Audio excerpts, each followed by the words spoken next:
Ciao ragazzi, vi rubo solo 2 secondi per ricordarvi di iscrivervi e di lasciare un bel mi piace. Grazie e buona visione!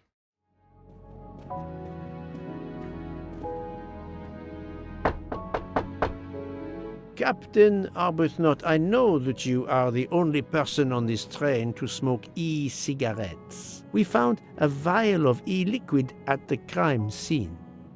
Will you talk to me about this, or should I pass on what I've learned to the police? All right. Come in if you must.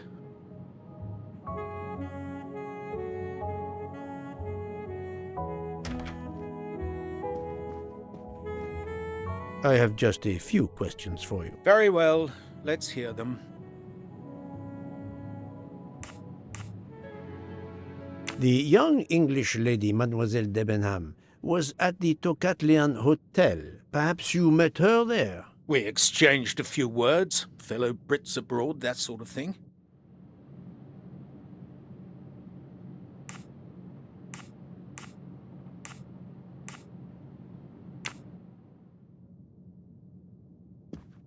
Is this e-cigarette liquid yours?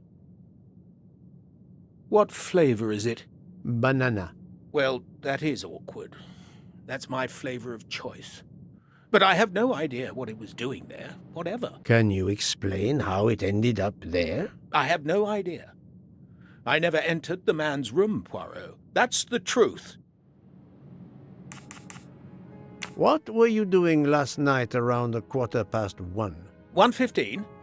I believe I was still talking to that young American fellow, Mr. McQueen, the secretary of the man who was killed. We were in his compartment. He was a friend or acquaintance of yours? No, I never saw him before this journey. We'd hit it off at dinner, and the conversation continued into the early hours. Until what time was that? Until 1:45 or so.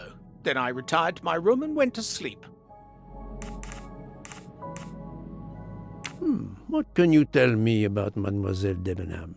Nothing whatsoever. We barely spoke. The director of the Orient Express, Monsieur Bouc, thinks the assassin is a woman. And that is enough to accuse her. She had nothing to do with this murder. How can you be so certain? The idea is absurd. Ratchet was a perfect stranger to her. She'd never seen him before. Ah, did she tell you so? Well, yes, maybe she did. She may have commented once upon his somewhat unpleasant appearance. If a woman is concerned, as you seem to think, to my mind, without any evidence, I can assure you that Miss Debenham could not possibly be implicated. It is clear that the captain is defending Miss Debenham, a woman he supposedly doesn't know very well.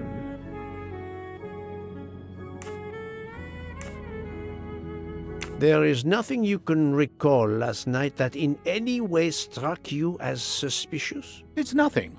A mere detail. Allow me to be the judge. Well, before returning to my room, I went to the lounge car to get a glass of water. When I was passing through the first-class corridor, I noticed that the door, which is just after your room, 201, was not quite closed, and the person who was inside peered out in a furtive sort of way. Then he closed the door quickly. I know there's nothing in that, but it was the furtive way it was done that caught my attention. Struck me as a bit odd. I understand. Thank you for letting me know. Could you write down your address here, please? My address? If you insist. This man is right-handed. Thank you, Captain. You're welcome.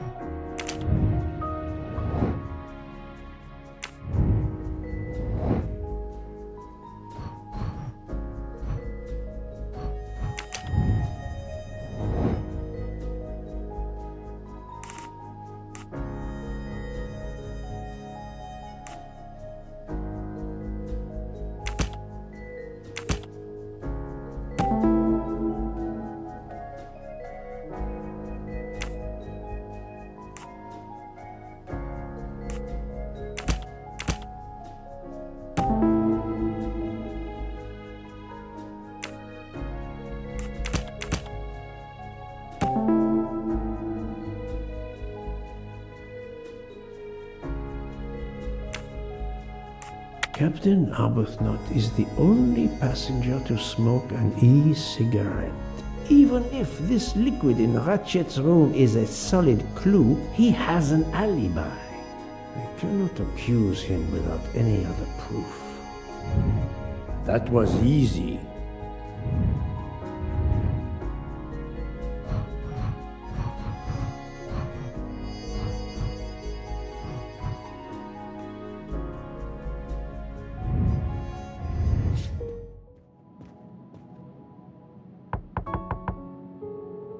Pardon this intrusion, Mademoiselle Olsen, but something you told me earlier confuses me. Oh, please, come in.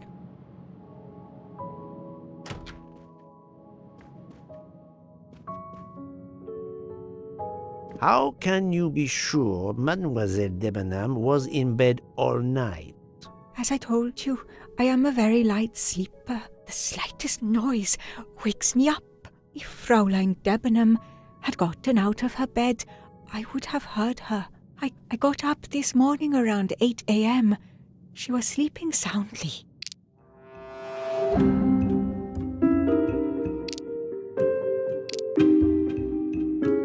Are you certain you would have heard her? Yes. Why are you asking? I spoke to Mademoiselle Debenham and she told me that she got up around 5 o'clock in the morning. She opened the door and looked down the corridor. It was then that she saw a woman in a red kimono. How do you explain that? I think I must have been sleeping very soundly not to have heard it. Oh, but does that make me a suspect? I am not accusing anyone, mademoiselle. Do not worry. I am just trying to determine what happened last night. Thank you for your testimony.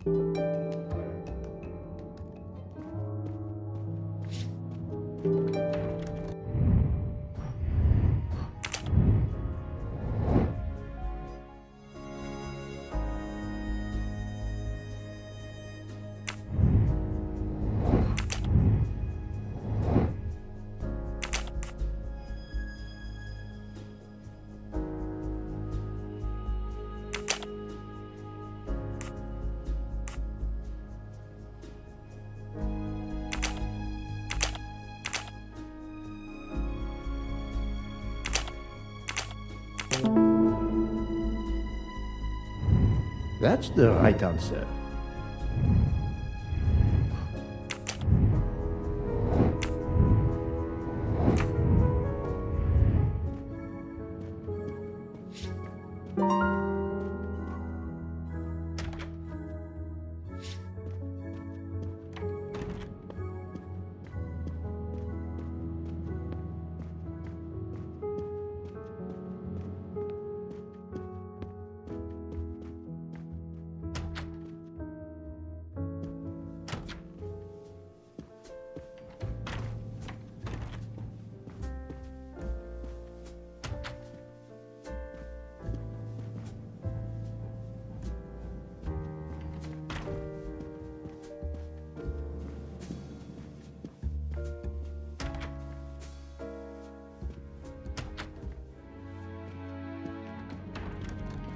So, Poirot, I hope you are progressing in your investigation.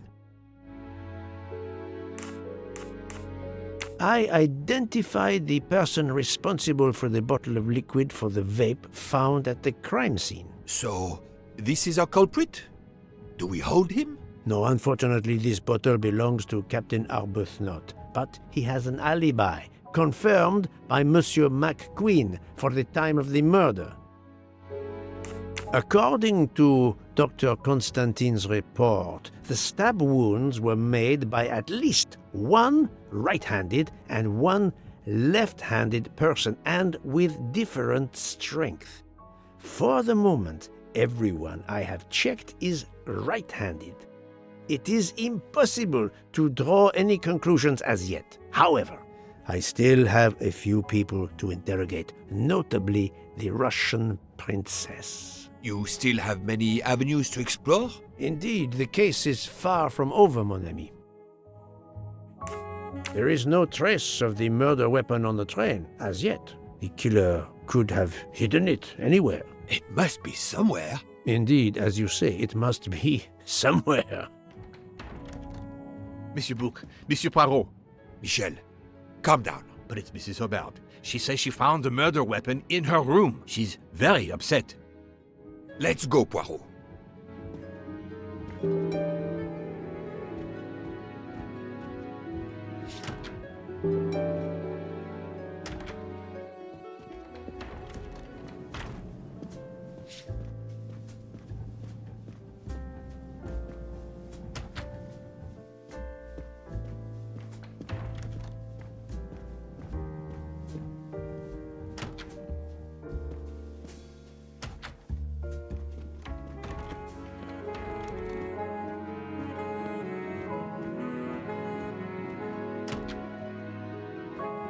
I demand to be allowed to leave this train! Madame, we are in the mountains, trapped in a snowdrift. Stating the obvious, there is a murderer among us. He had the audacity to hide his weapon in my room. Please, Madame Hubbard, take a deep breath and tell us what occurred. Where did you find the knife? I wanted to get a handkerchief from my purse, and when I opened it, I saw it! A bloody knife! Am I next to be murdered? I very much doubt the murderer would give you his weapon. What do you mean? Madame, he would have used it. Oh, I haven't! Did you touch the knife? Of course not! What a question! I will take that as a no.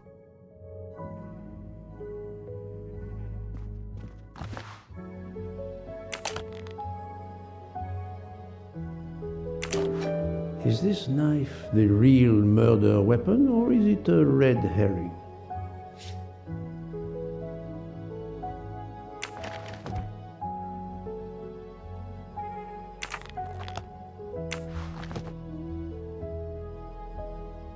Mrs. Hubbard is distraught, Poirot. I should stay with her. Please go on without me. I have every right to be distraught. Thank you, Mr. Bouc.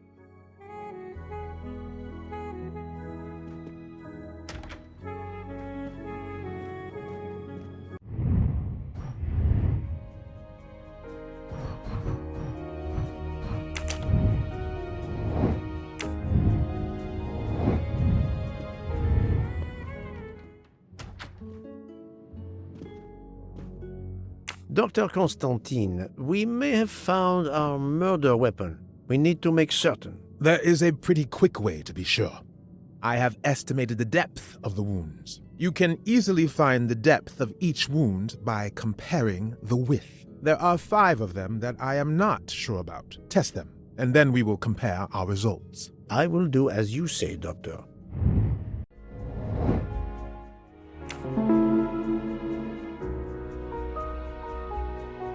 This is wrong, but I'm never far from the truth. Think, Poirot, that is not a good answer. I must admit I'm not right this time.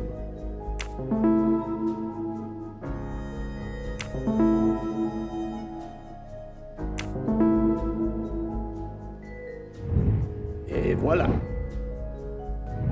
What do you think, Doctor? Is this knife really the murder weapon? There can be no doubt. You found the same depths as the estimates I made during the preliminary autopsy. I can assure you that you hold in your hands the weapon that took Ratchet's life.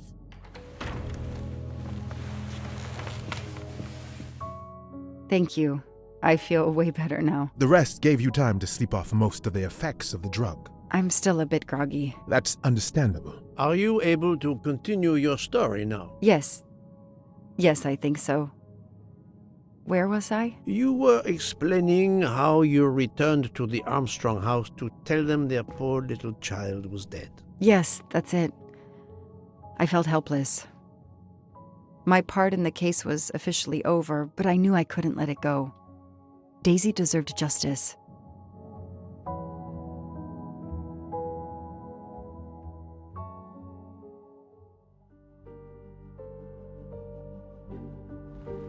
Two days later, I returned to the Armstrong house to tell them Daisy would be released soon for burial. I was angry with myself that I couldn't bring them better news. I wasn't prepared for more tragedy.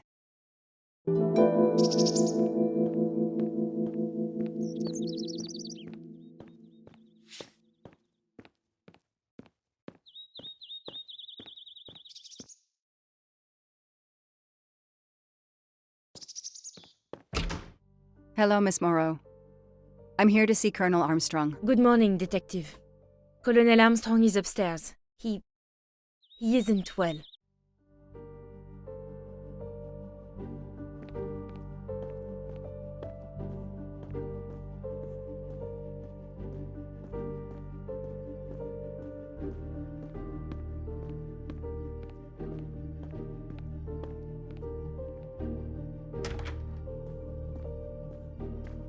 Good morning, Colonel Armstrong. Is your wife here? Here? No, Sonia is not here. Always one step behind. She died of a miscarriage last night. My wife, Daisy, and our baby. My whole family is gone. I'm so sorry. I came straight here this morning. I received word that you can arrange for Daisy to be returned to you for burial. I didn't know. Well, then, now you don't have to come back. I can arrange for Daisy, my wife, and our unborn child to be buried all at once. Very efficient. Being a military man, I can appreciate efficiency. I know how hard this must be for you. No, you don't know. I don't want your sympathy. I want you to do your bloody job and catch the creature that did this. I know you won't believe me, but I swear to you, I will find who did this. If it takes me to the far corners of the earth, I will find them. Then go. Please go now. Go find them.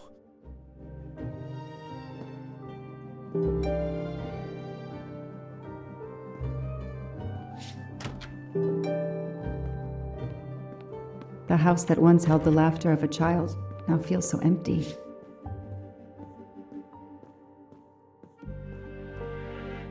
I'm not giving up. I'm a part of this case, or the case is a part of me.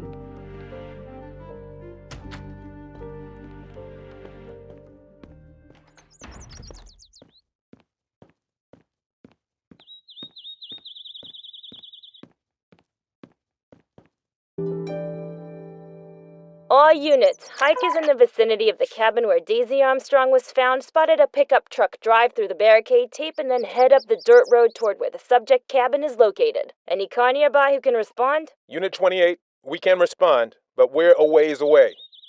Dispatch, this is 11. I'm on it. Copy that. 11, you good to go. Copy that.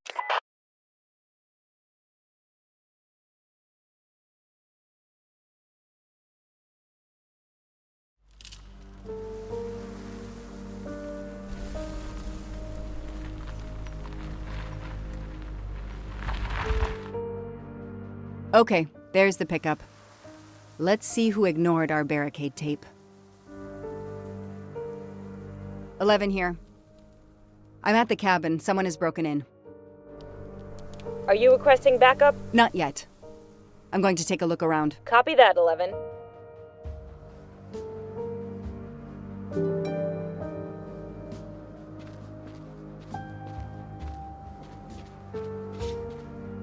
An individual has entered a police-secured area. I have to stop him first. Footprints.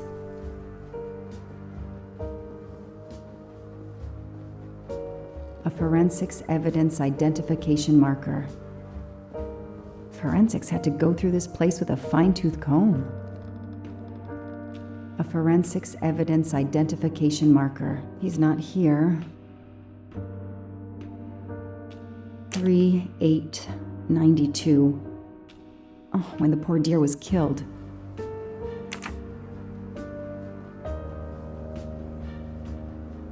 That's where I found Fluffy. Daisy's special toy. I hope we returned him to the family.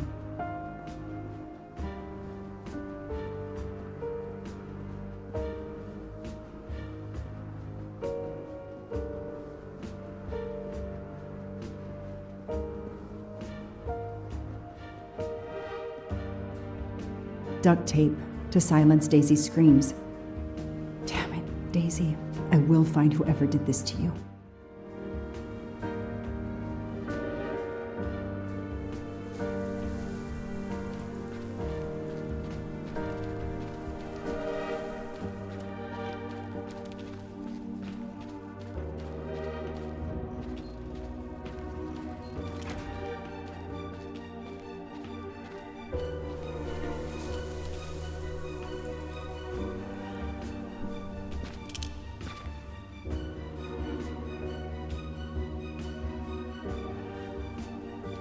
Don't shoot, officer. I'm on your side. Sir, keep your hands where I can see them. Sure, no problem. Sir, this is a crime scene. Who the hell are you? I'm a reporter. Boston 6 News. You can get us on cable even here in the mountains. They haven't heard of crime scene tape in a big city like Boston? All right, that wasn't my best move. I got all excited. I didn't expect to find the place deserted. It was hard to resist. You should have tried harder. I'm placing you under arrest. You should be thanking me. Look what you apparently missed and I found. We'll get to that, but you're going to answer some questions first. I'm more used to asking questions, but fire away. What are you doing here? You should know a crime scene is off limits. I'm investigating the Daisy Armstrong kidnapping like you. Who are you exactly? I'm Michael Clark, journalist for Boston 6 News. Off camera, but someday I'm going to be anchor. You just wait. Do you have a way to prove that? My press card's in my truck. Does the pickup parked in front of the cabin belong to you? Yes, indeed, it's mine. I'll check. Show me your hands. I'm going to cuff you. I'm sure we can work out a deal. Put your hands in front of you.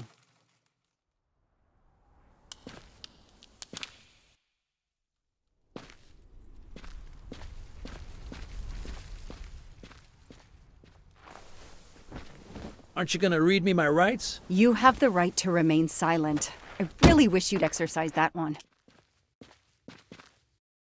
Dispatch, this is 11.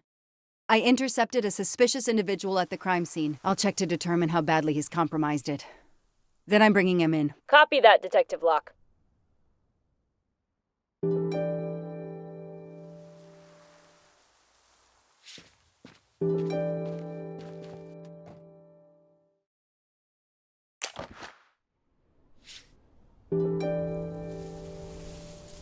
Clark's press card, and the phone number of the newspaper is on it. Ah, good. I can give him a call. Clark's press card, and the phone number of the newspaper is on it. Ah, good. I can give him a call.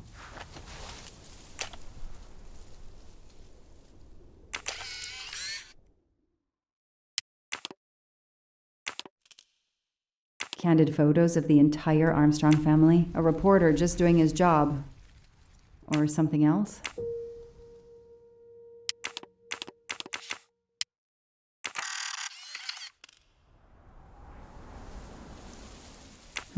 The glove compartment is closed.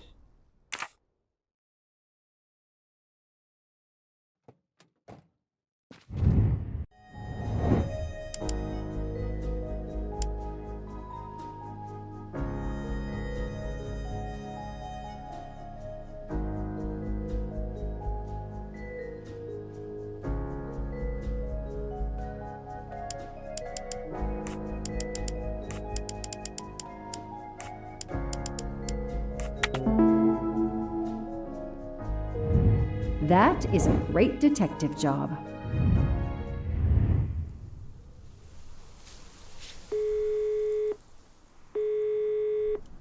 Hi, I'm Detective Joanna Locke, Berkshire Police. I'd like to speak to an editor, please. One moment, please. Hello, Detective Locke? This is Abby Wilson. I'm a senior editor. What can I do for you? Does a man named Michael Clark work for you? Yes, he does. Why? When was the last time you heard from him? Oh, it's been at least 7 or 8 months. That's not unusual. He works in the field? Yes, Michael Clark is what we call a stringer. He works as a freelancer, comes up with a story we can use, we pay him, and we don't hear from him again for several months. What kind of stories does Mr. Clark write? Mr. Clark is an investigative reporter. Mostly crime stories, to tell you the truth. He comes up with some pretty macabre stuff some of the time. Is there a problem? Or a story? Do you remember what the last case he investigated was? It was a murder case. The victim was a millionaire named James Miller. He was called the Frozen Fish King of Gloucester, Massachusetts. His body turned up in one of his nets. Or, rather, most of it did. Ah, well, thank you, Ms. Wilson. You've been a great help to me. Pleasure. I hope he's not in trouble. He can be a little pushy, but he's a good guy overall. So what's he working on now, Detective? Are you sitting on a story? Thanks again.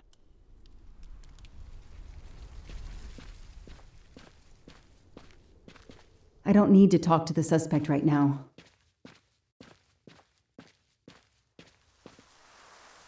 This outline is the same shape and size as the gasoline can.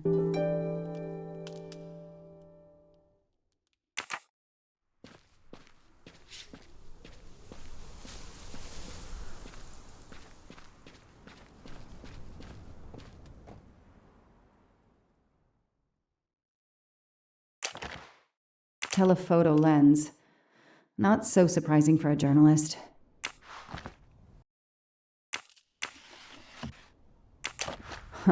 Car keys in the sun visor. A classic hiding place. At least on TV.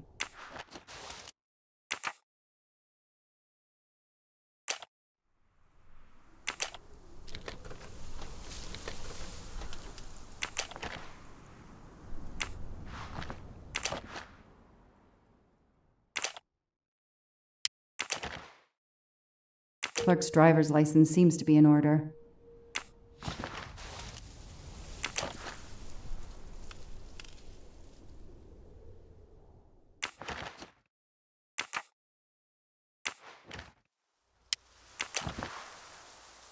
The vehicle registration is not in the name of Michael Clark or a rental company.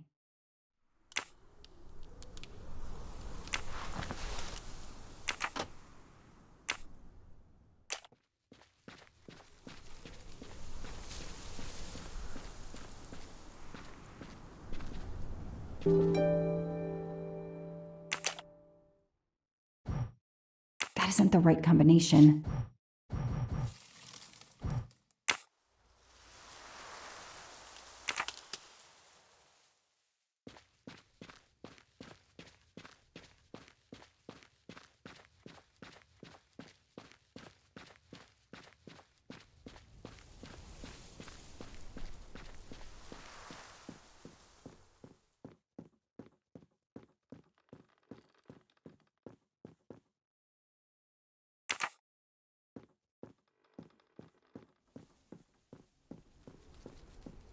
Somebody ignored the barricade tape.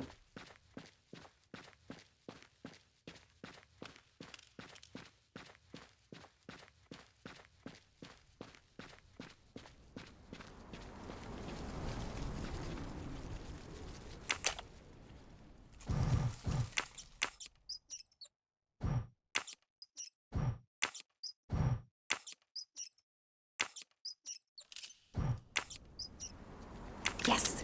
I knew I could do it. I can always use safe cracking as a career move.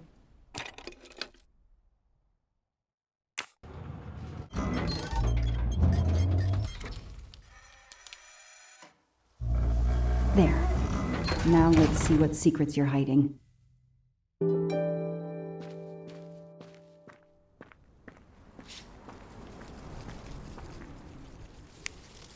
This must be the missing can from the pickup.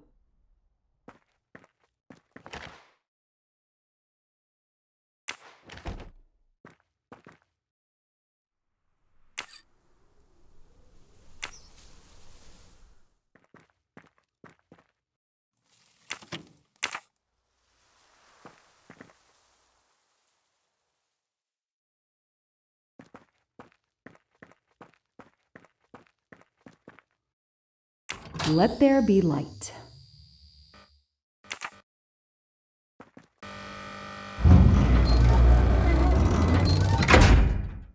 Perfect, it works.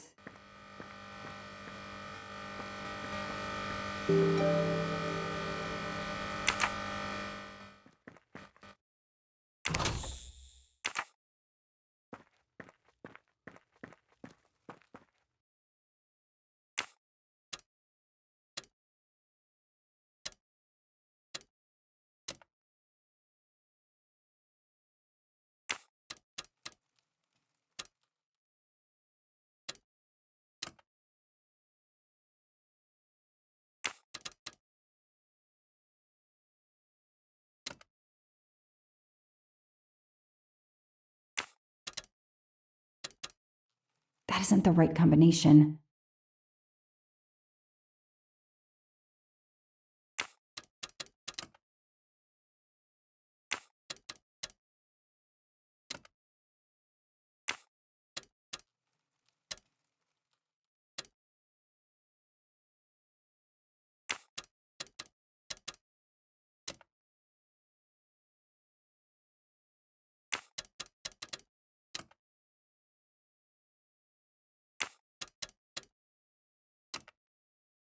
Yes!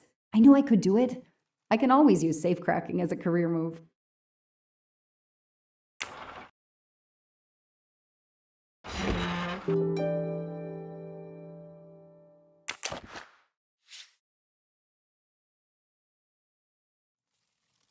It's Daisy's hair clip, the same as the picture I saw at the Armstrong house.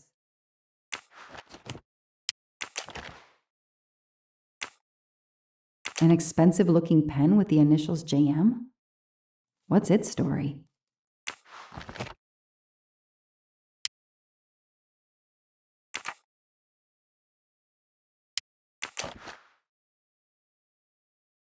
That looks like a hair caught in the band around the money. Forensics will tell me for sure, but that doesn't look like Daisy's color.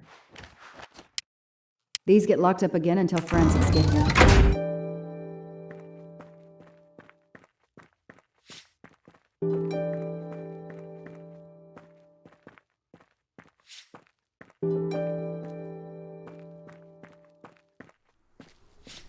I'll secure the bunker for forensics. Progress at last.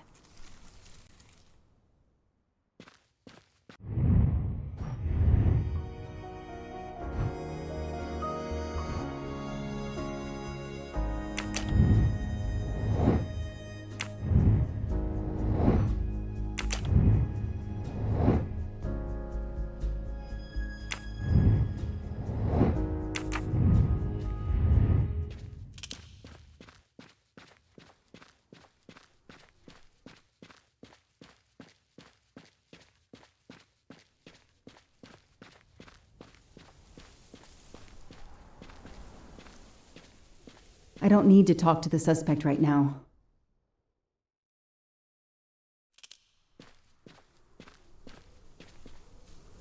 The gas can I found in the bunker would match this outline perfectly. Okay, time for forensics to attack that bunker. And Clark? He's too sure of himself. I need to get him into an interrogation room and find out what really makes him tick.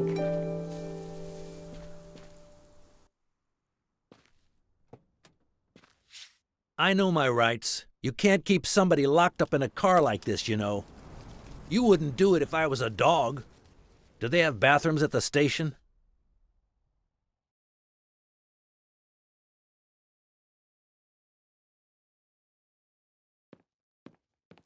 I have the right to make a phone call, Detective whatever your name is. That phone is an outside line.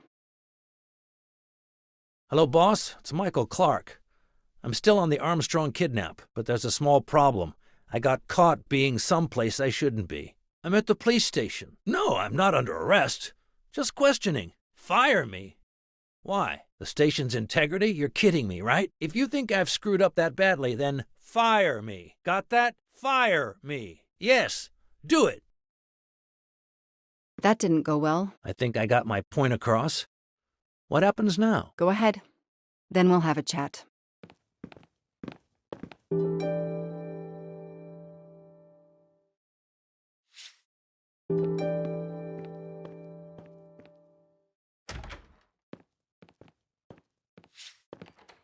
Now that we've taken your DNA, we can begin. Interview of suspect Michael Clark, 6 p.m., March 30th, 2019. This interview is being recorded. By elves behind the mirror, no doubt? You were arrested at a crime scene where you damaged police barricade tape. I'll pay for a new roll. That's a Class A misdemeanor, and it carries a $500 fine. Oh, that's unfortunate. To begin with, where were you on the night Daisy Armstrong was kidnapped? I was watching TV in my motel room, but I had my police scanner on. I heard the first reports that the little girl was missing. No way the police at the scene were gonna let me get close. I set my alarm so I could get on the story first thing in the morning and tried to sleep. It was difficult. Can anybody confirm where you were? No, afraid not. I was alone and sleepless. A sad combination. And I realize a bad alibi.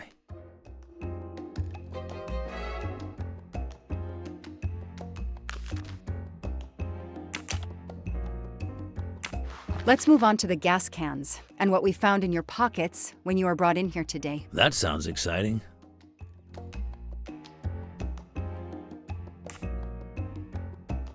How did you know there was a bunker at the end of the property? How did your forensic team miss it? They were concentrated on the cabin. It was pitch black out there. Small-town cops with small-town minds.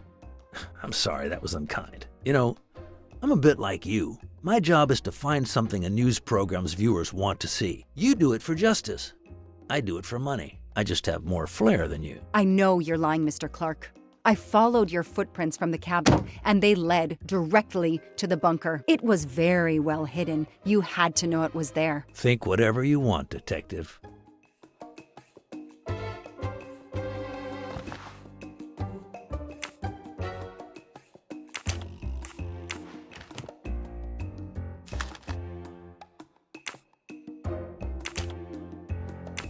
Let's start with why you went to the cabin. If the police were interested in it, I was interested in it.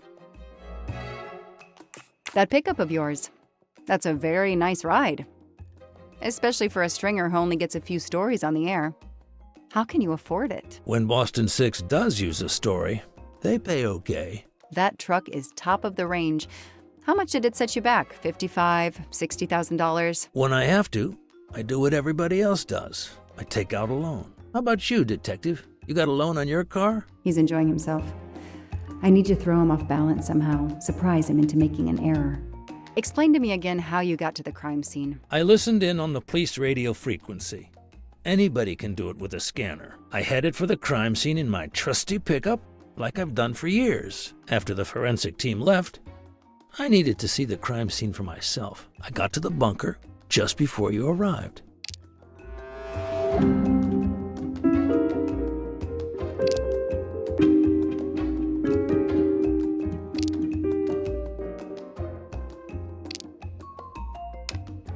Come on, Joanna. You're a better detective than that.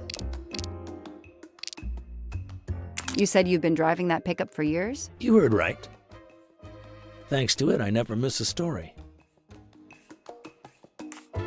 You say you've been using your pickup for years, but the title certificate is not in your name. The truck belongs to somebody named Stephen Baker. Okay, I don't get why the pickup is so important to you, but I guess my ego made me say that. Yeah, the pickup was lent to me by a friend. I couldn't afford it even with a loan. I think you stole it, Mr. Clark. You needed a pickup like that for our mountain roads, so you stole that one. Try proving it. But while you run off on some wild goose chase, you can't hold me.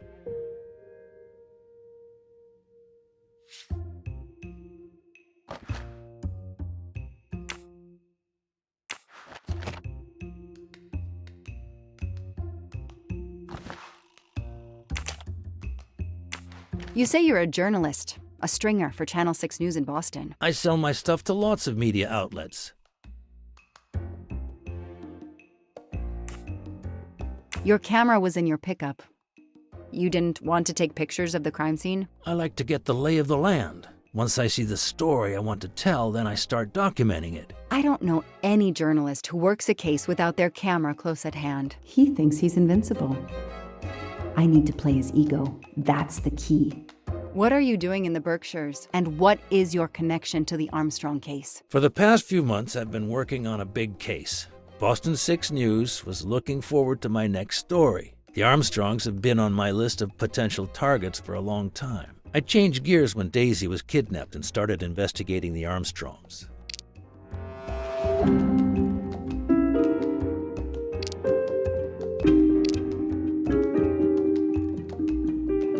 Where's a lie detector when you need one?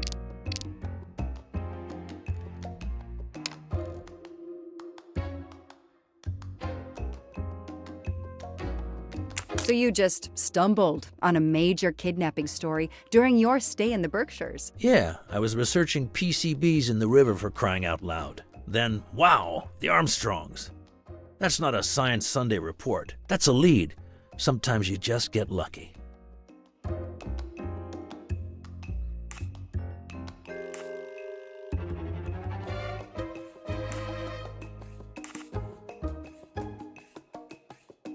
Your camera in the pickup.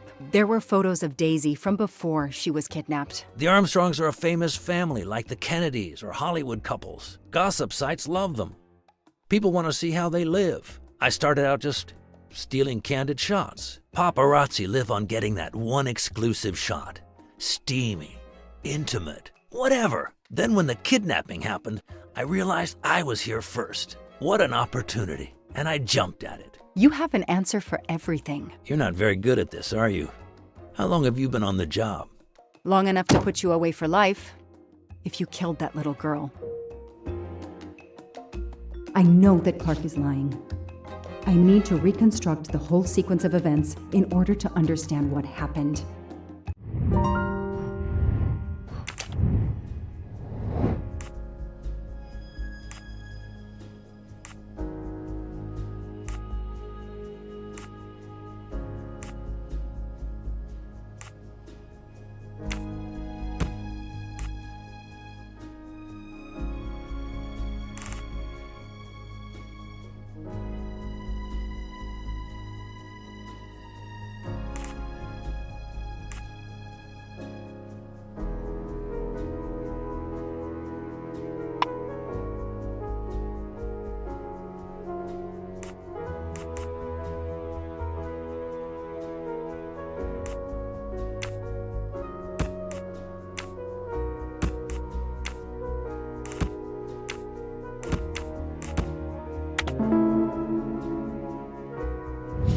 Score.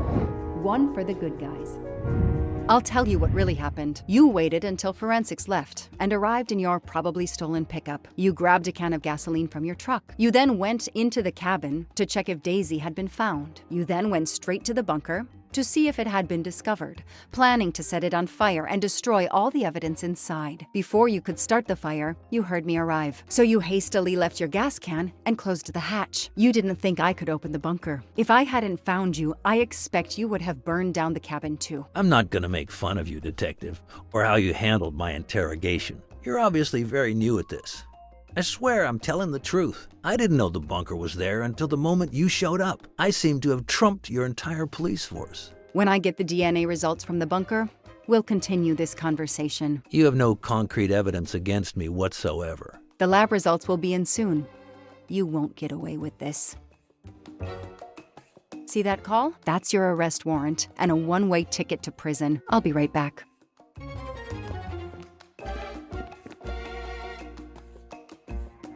Hello, sir. I think I found the man who kidnapped Daisy Armstrong. I'm interrogating him now. Hold on, Detective Locke. I have some bad news. Someone set fire to the cabin in the bunker. The fire department is on the scene, but they say it's too late. That's impossible. My suspect has been in the interrogation room with me all evening. We can't hold him. Suzanne Moreau. Her fingerprints are on the wine bottle found in the cabin. We also found an unknown person's fingerprints, but they don't match your suspects. Sir, with all due respect, I'm convinced Michael Clark is involved. Detective, I'm cutting you some slack already. But we cannot hold your suspect simply because you're convinced he's guilty. We have evidence that Suzanne was working with an accomplice, Noah Garrity. I order you to release the reporter and arrest this Moreau. Let me just check my last lead. The DNA analysis of the hair found in the bunker safe. The results just came in. I know how hard this is. Okay. Get the DNA results. Detective Locke, I will give you 1 hour maximum. Then you close the file and arrest Suzanne Moreau. Thank you, sir.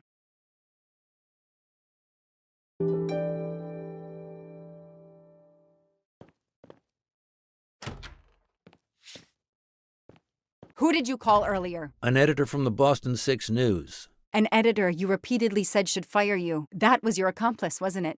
You were telling him to start the fire. An accomplice? I know it was Noah you called. I'm saying nothing more without the presence of my lawyer. Stay right where you are.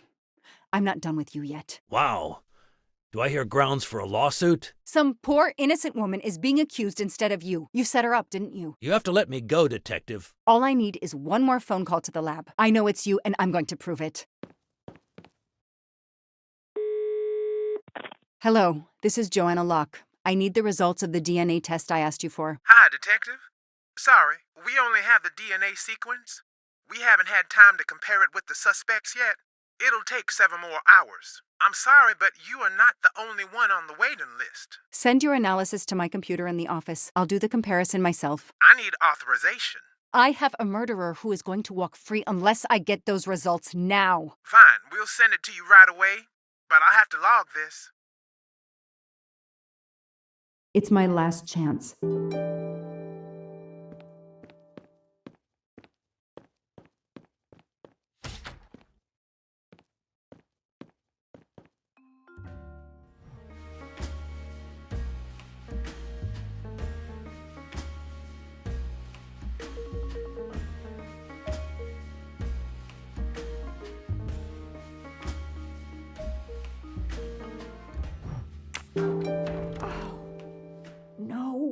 No!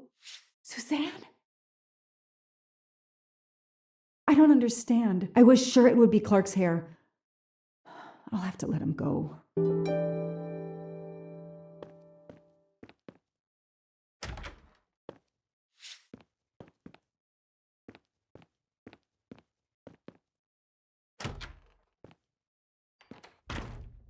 You can leave. Sorry it didn't work out for you, Detective. Maybe you should consider a career change. We are not done. Oh, but we are, my dear. We are done. I had no choice but to return to the Armstrong house to arrest Suzanne Moreau.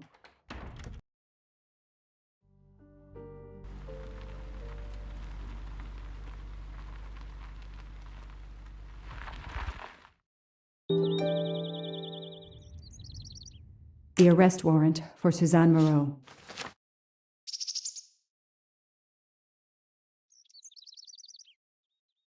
Suzanne was set up by Clark and Noah. They are the kidnappers, but I'm not giving up.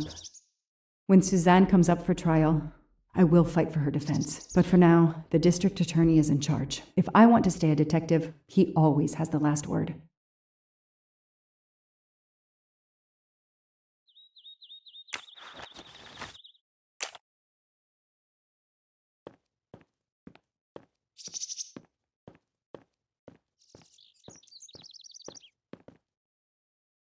The door is wide open. How strange.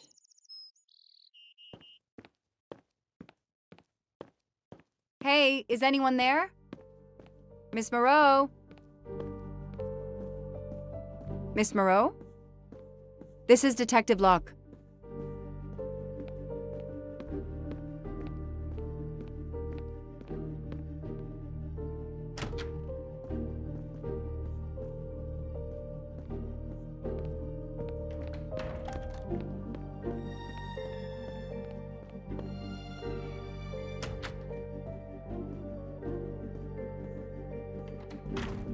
Miss Moreau, can you hear me? It's me, Detective Locke.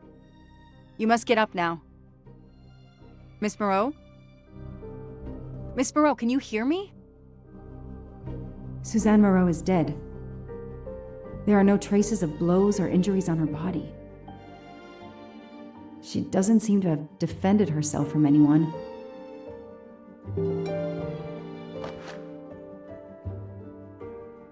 It appears Suzanne killed herself by ingesting all these drugs.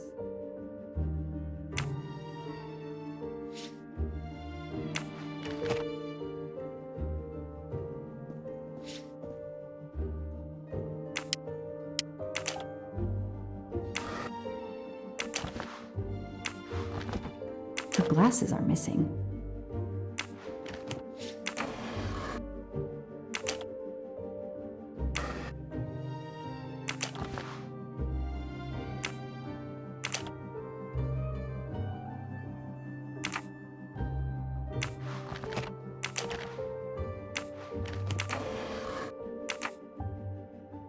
Suzanne's diary is missing.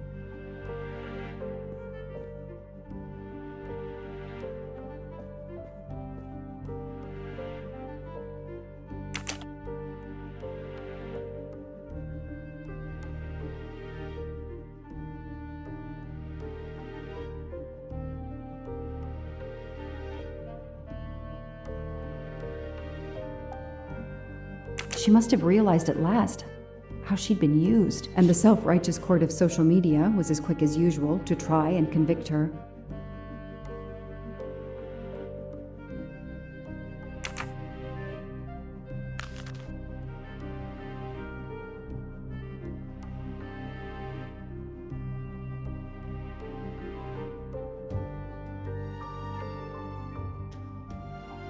Suzanne was telling the truth about her mother. I called the district attorney to inform him. This is Detective Locke, sir. I'm at the Armstrong house. Have you arrested Suzanne Moreau? She's dead, sir. Apparent suicide, but I need a forensics team. She killed herself out of remorse for her part in the crime. We don't know that yet. I'm calling forensics now, but I wanted you to know. What a mess. Stay on site until forensics arrive. Yes, sir. Standing by. The investigation was officially closed. I was certain that she was innocent, and Clark had been responsible for 4 deaths and then vanished into thin air. With $1 million. Dollars marked, though, and not easily spent. I didn't care if the case was officially closed. I swore, Mr. Poirot, whatever it took, I would hunt him down.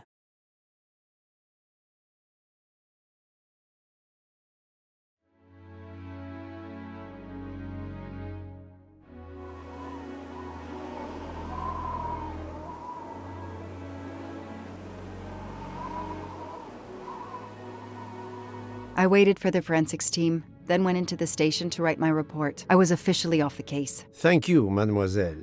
That obviously cannot be the completion of your story. If I might ask a question? Of course.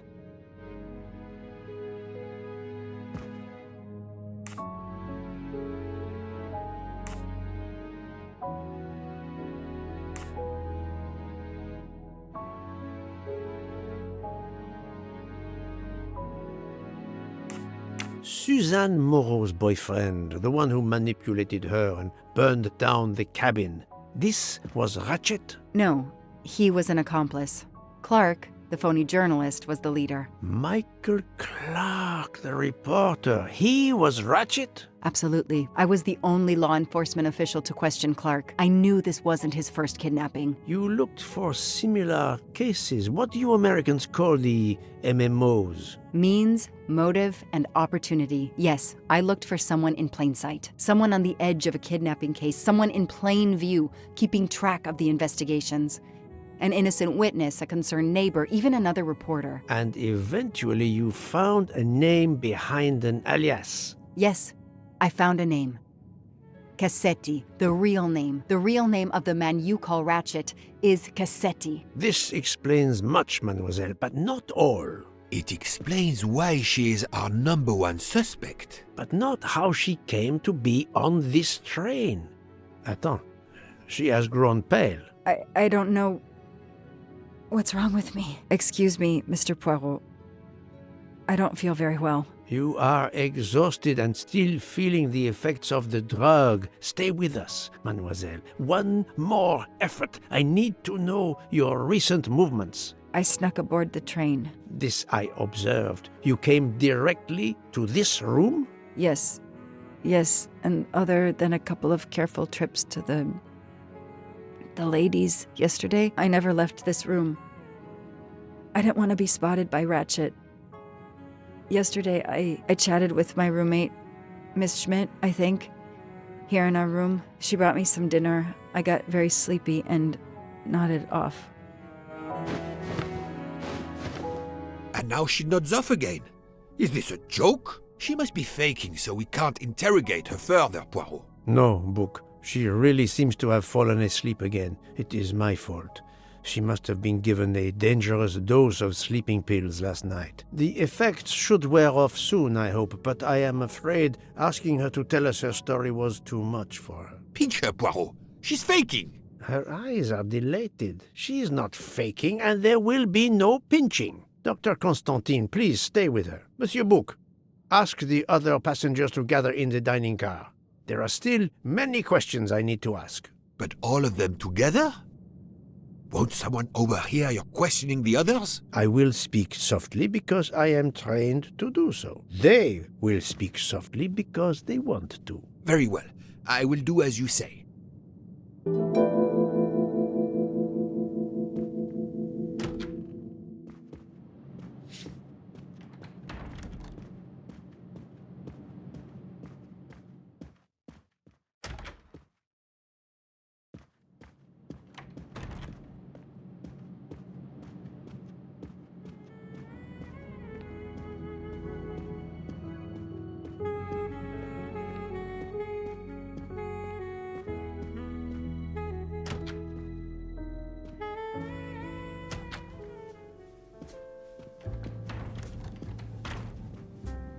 I hope we will be leaving soon.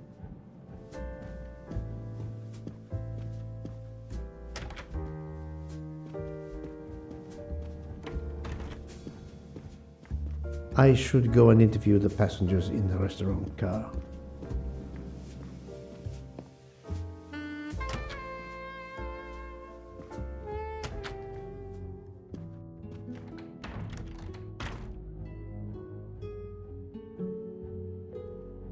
The passengers who agreed to come and talk to you are assembled, Poirot. Mr. Masterman is already here to answer your questions. Perfect. Thank you, my friend. Sit down, Monsieur Masterman, please. Thank you. Does the name Cassetti mean anything to you? No. Should it? Have you heard of the Armstrong kidnapping case? Of course. It was all over the news a few years ago. Your employer's real name is Cassetti. He was the man behind that kidnapping. Mr. Ratchet was... He murdered that poor little girl? Mr. McQueen, the man you worked for is a kidnapper named Cassetti. What? What kidnapping? He murdered his victim, a child named Daisy Armstrong. The Armstrong kidnapping? You had no idea of Monsieur Ratchet's real name? Damn skunk! Why are you so upset? My father was the district attorney who handled the case, Mr. Poirot. I saw Mrs. Armstrong more than once. She was a lovely woman, so gentle and heartbroken. If ever a man deserved what he got, Ratchet, or Cassetti, is the man. He didn't deserve to live. Madame Olson, have you heard of the Daisy Armstrong case? No, I've never heard of it. It was only 2 years ago. It was famous. Maybe so, but it was not famous in Spain, where I have been helping the refugees from Africa. You've never heard the name Daisy Armstrong? No, never. Daisy Armstrong? No. No. No. No. Yes. It was all over the English tabloids before I went to Jordan. A horrific crime that claimed the lives of an entire family and their wrongfully accused nanny. That's right, isn't it? Quite so. I thought the culprit had been punished. Some might say that the culprit was punished last night. Oh, my heavens. May I ask you a few more questions? Yes, of course.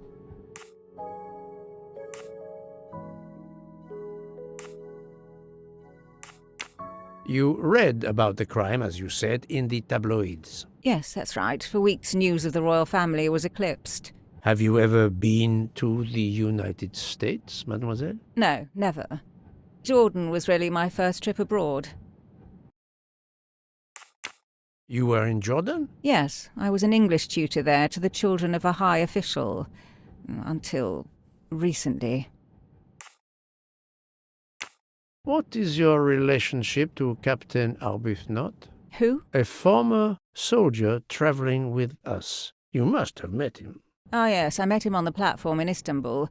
We only had a brief exchange of pleasantries, nothing more. British Reserve and all that.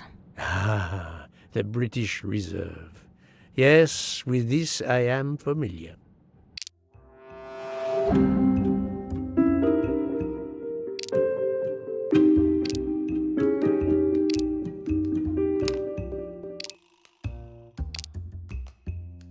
That does not prove she's lying.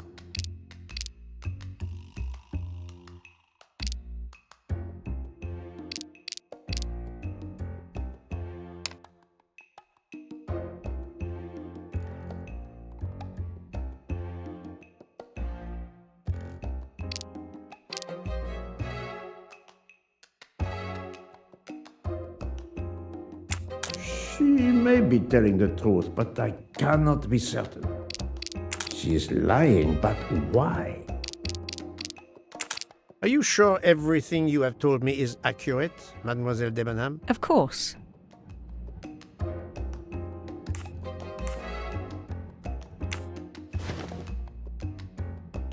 Mademoiselle, I know that you met Captain Arbuthnot at the Tocatlian Hotel. You were spying on me? I am very attentive to my surroundings. It helps in my profession. Well, it's your word against mine. I had occasion to be of some assistance in recovering Captain Arbuthnot's train ticket. While searching his room, I also discovered one of your earrings. Whatever your relationship may be to the good captain, I doubt it has anything to do with British Reserve. You will not tell me your secret, mademoiselle? I can't. I don't know what you mean. Poirot, Miss Debenham's got nothing to do with this business. Nothing. Do you hear?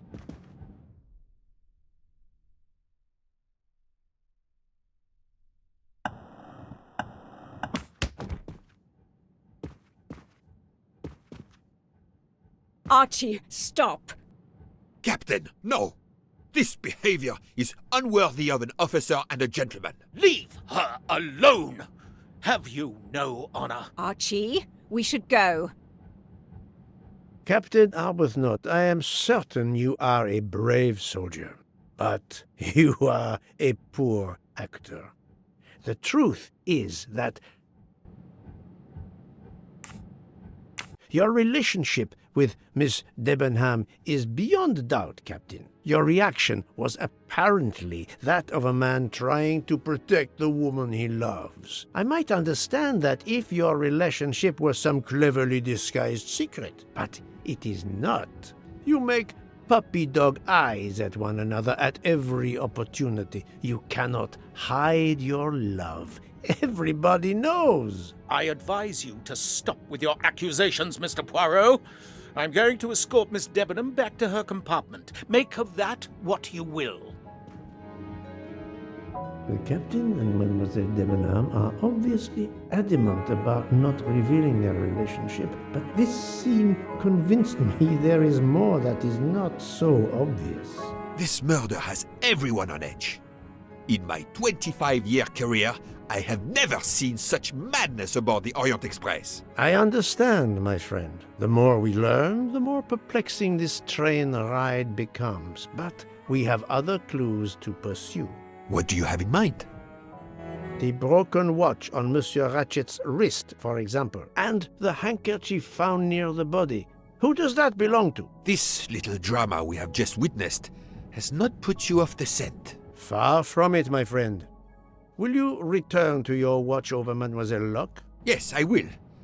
Dr. Constantine can probably use a break. Good. Au revoir, Poirot.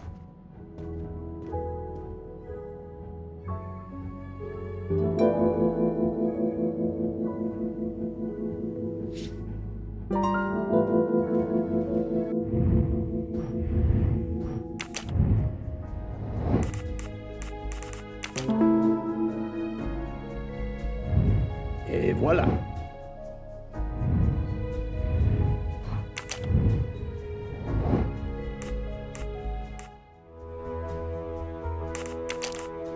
No, not good. I do not think that's the right answer.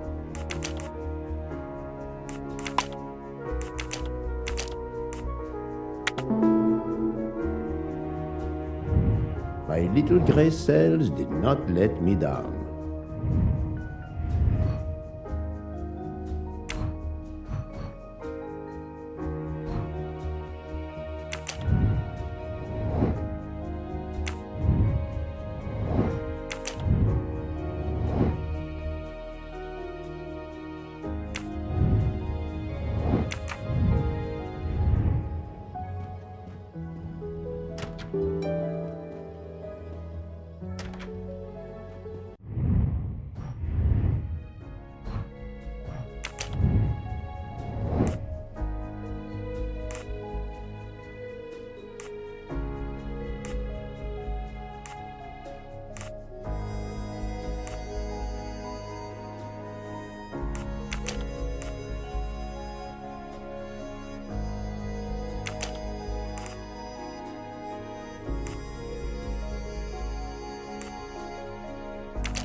Yes, there are only 3 possible hypotheses. The watch has been tampered with, or it is out of adjustment, or it indicates the time of the murder. I shall explore these last two possibilities before reaching any conclusions. If the watch is out of adjustment, it may be broken. There may also be another reason related directly to Ratchet. Maybe the watch is set to another time zone.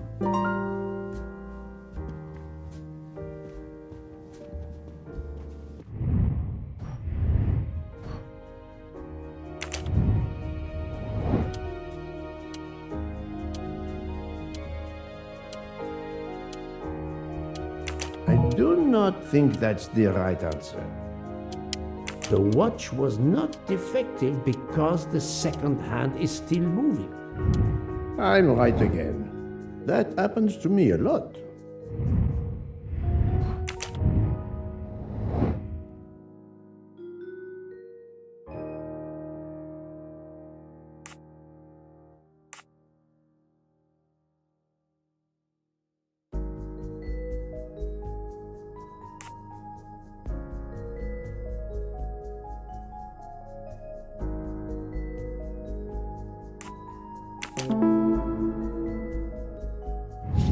My little gray cells did not let me down.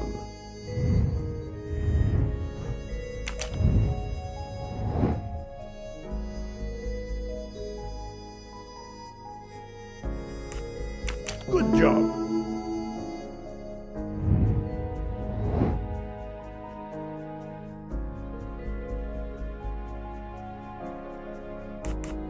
Fantastic.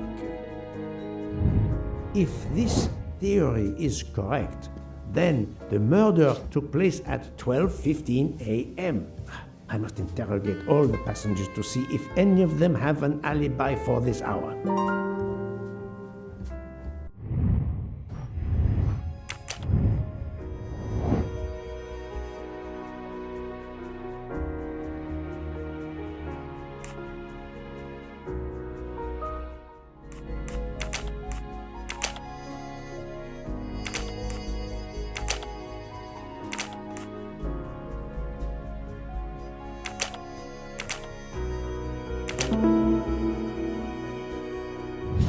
My little gray cells did not let me down.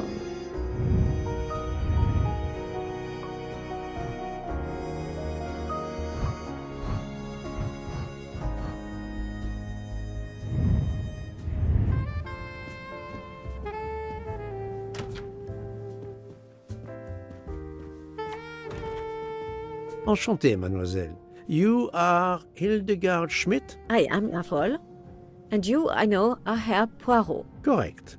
May I ask you for a few minutes of your time to answer a few questions? With pleasure, but first may I ask for your help? Why does this not surprise me? I don't know. I am at your service, Fraulein. My mistress, Princess Dragomirov, has asked me to open this traditional Matryoshka doll. There is a trinket inside she must retrieve. Madame, in my experience, each Russian nesting doll simply pulls apart to reveal the next one inside. Indeed. Yet try it for yourself. As you wish. Ah, you are a gentleman.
The inscription reads, "To my dearest friend."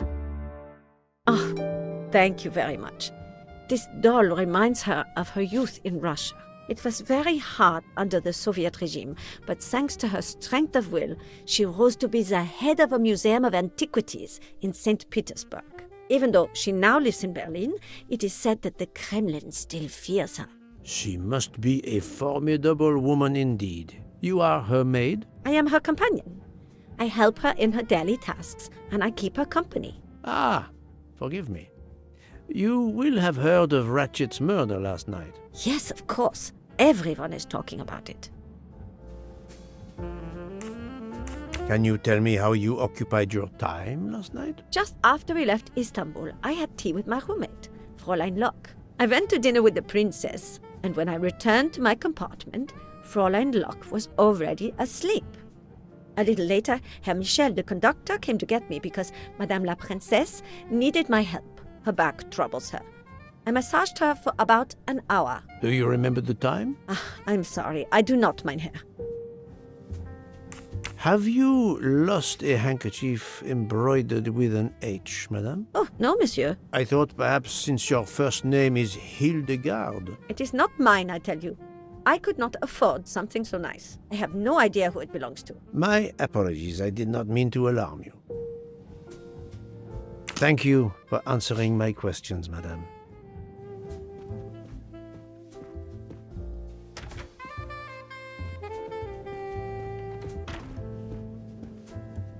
Monsieur Foscarelli, I would like to ask you a few questions, if you allow me. Ah, Signore Poirot, is it? I was wondering when you'd get around to me.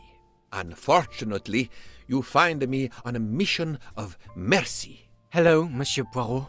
Sorry, we have a small problem. The orange juicer has broken down and I can't fix it. Mr. Foscarelli has kindly offered to help me. It isn't a car engine, but I am doing my best. Even with the two of us, we can't manage. Let me guess. You call upon Poirot to help. I'd be happy to answer your questions when we finished.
Voila, it should work correctly now.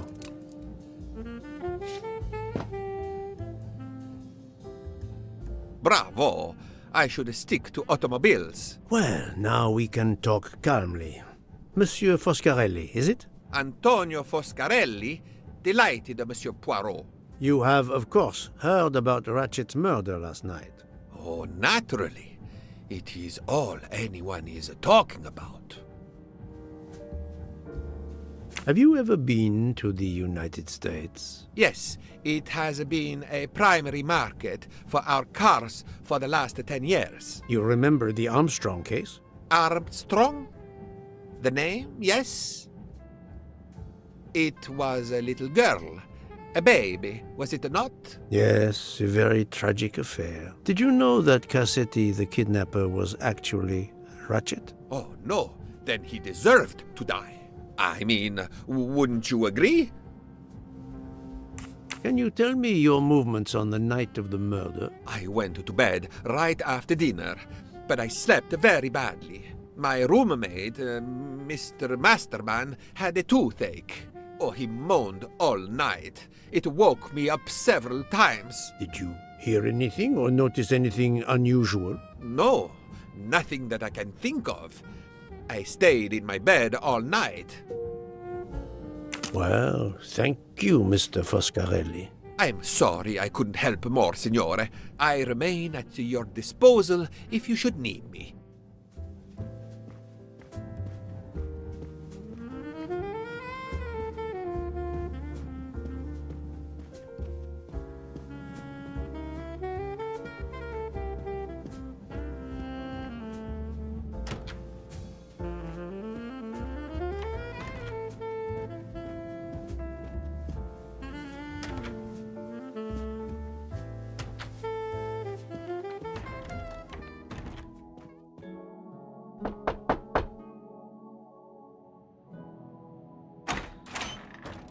Monsieur, I am Hercule. I know who you are, Monsieur Poirot. What do you want? Answers to a simple question or two. All right, but quickly. My wife is quite ill. I would like to stay by her side. I promise. First of all, I imagine you know about the murder. Of course. The Countess is terribly distressed. Your full name? Rodolphe Adreny. Your home is? Budapest. And how do you come to be aboard the Orient Express? I am a Hungarian diplomat. My family has represented our homeland since the revolution from the Soviet Union in 1956. I was on my country's business in Istanbul. Business which I cannot discuss. And your wife often accompanies you on your diplomatic missions? Yes, and why not? Was there anything else you wanted to know?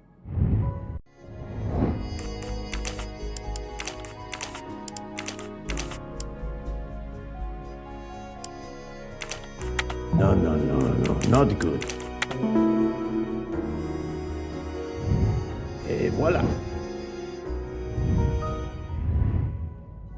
Can you tell me how you spent last night? I was in our compartment with my wife. She went to bed early. I played a video game on my phone. Around 11 o'clock in the evening, my wife woke up and couldn't get back to sleep. She took a sleeping pill. As for me, I went to bed soon after that and slept straight through until morning. Have you ever been to the United States? I was posted to the Hungarian embassy in Washington for a year. You knew perhaps the Armstrong family. Armstrong? It is difficult to recall. One meets so many people. It was the kidnapping of a child, a very sad affair. The culprit was the man on this train who called himself Ratchet, the one who was murdered last night. Indeed. It sounds like justice finally caught up with him. Thank you for your time. Now, I'd like to speak to your wife, if you don't mind. It's impossible. As I told you, my wife is very ill. Thank you, and good luck with the investigation. Eh bien, the good Count does not appear to want me to talk to his wife.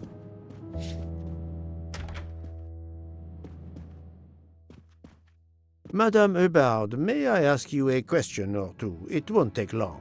Anything I can do to help. Have you misplaced a handkerchief recently? No, I don't think so. Why? We found a handkerchief embroidered with the letter H, so I thought it might have been yours. I'm sorry, but it's not. It may belong to Miss Schmidt, Princess Dragomirov's lady's maid. I believe her first name is Hildegard. It is a possibility. Anyone could be lying, of course. I thank you, madame.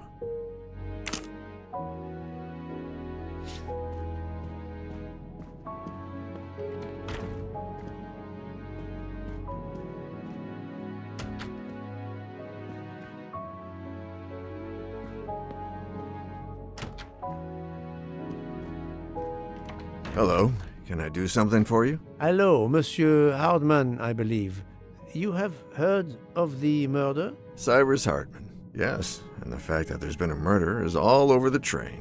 You do not seem very concerned about it, monsieur. It's not the first murder I've run across. I had no idea the selling of toys was so dangerous. I did overhear you mention at dinner that this is your profession. Toy salesman is a cover. I'm a private detective, just like you, from the U.S.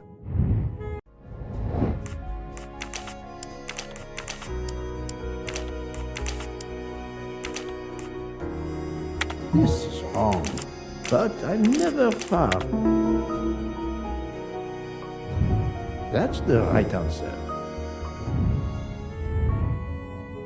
I did not expect to find another detective on this train. I just finished a job in Istanbul when I received an email from Ratchet. He hired me to protect him. Something you failed to do.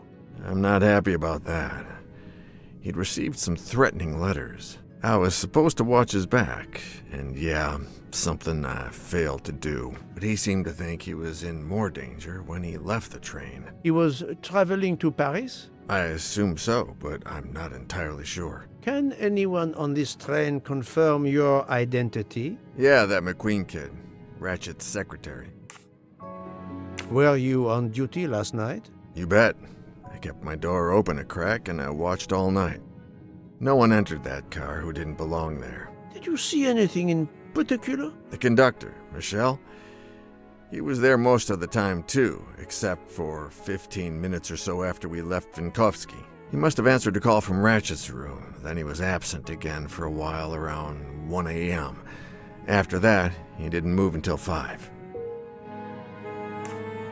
Monsieur Hardman, have you heard of the Armstrong case? Armstrong? The kidnapping 3 or 4 years ago? Who hasn't? Why? Ratchet's real name was Cassetti. I have reason to believe he was the kidnapper. What? He killed that little girl? No, I didn't know. If I had known, I wouldn't have taken the job. Do you have any idea who was behind the threatening letters? I don't know his name, but Ratchet told me he was a small man. Dark hair, with a womanish kind of voice. Oh, thank you for your help.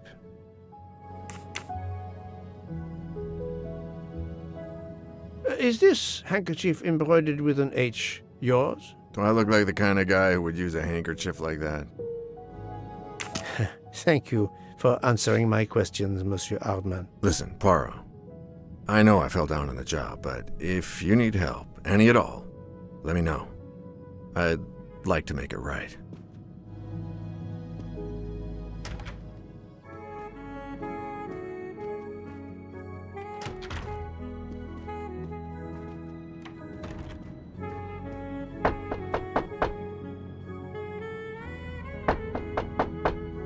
I am not prepared to receive anyone. Come back later. Very well, madam. I'll come back later. But you will need to speak to me.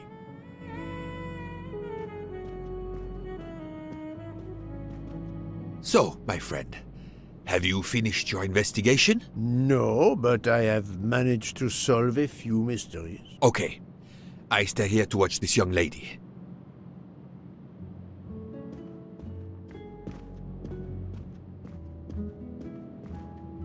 I hope your investigation is going well, Mr. Poirot.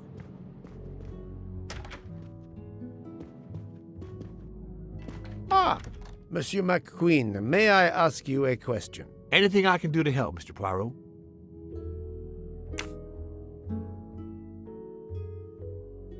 This handkerchief embroidered with an H.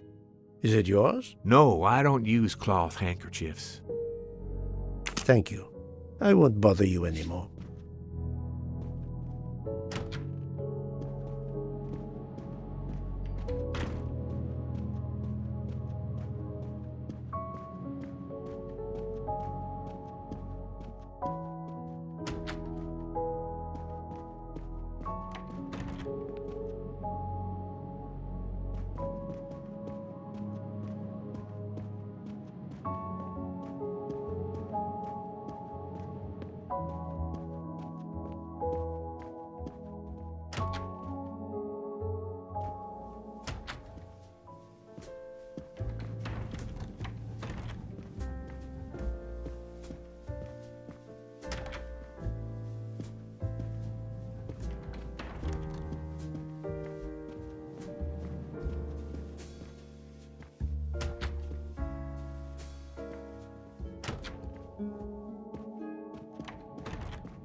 I'm sorry, sir, but I must concentrate on my baking.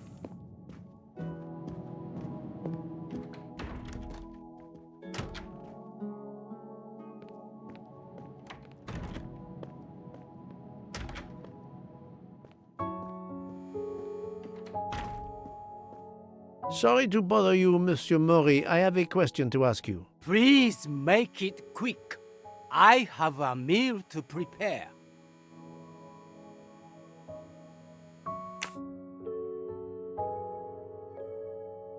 This handkerchief embroidered with an H, is it yours?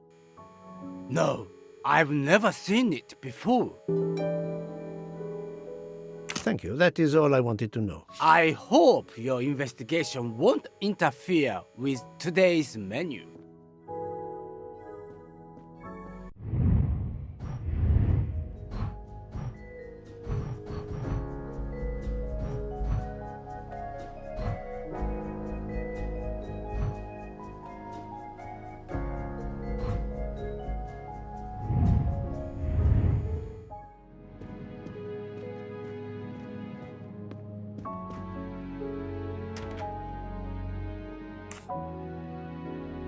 Monsieur, if I am to catch this murderer, I will need your help. My help? I am at your service, Poirot. You are obviously a devoted husband, Count Andrini. My wife means the world to me. There were questions in Budapest about a Hungarian diplomat marrying an American woman. It did not deter you. I would have given up my position for her. I would think it is universal. Are you married, Mr. Poirot? No. I fear marriage is not for me. But her condition, is it very grave? She is suffering a bout of vertigo. You understand? The room spins. I think Dr. Constantine could help your wife. There is a doctor on this train? I did not know. Where is this doctor? I think Dr. Constantine is in the lounge car. If not, perhaps the conductor can tell you where he is. Very well, I will find him. Thank you very much.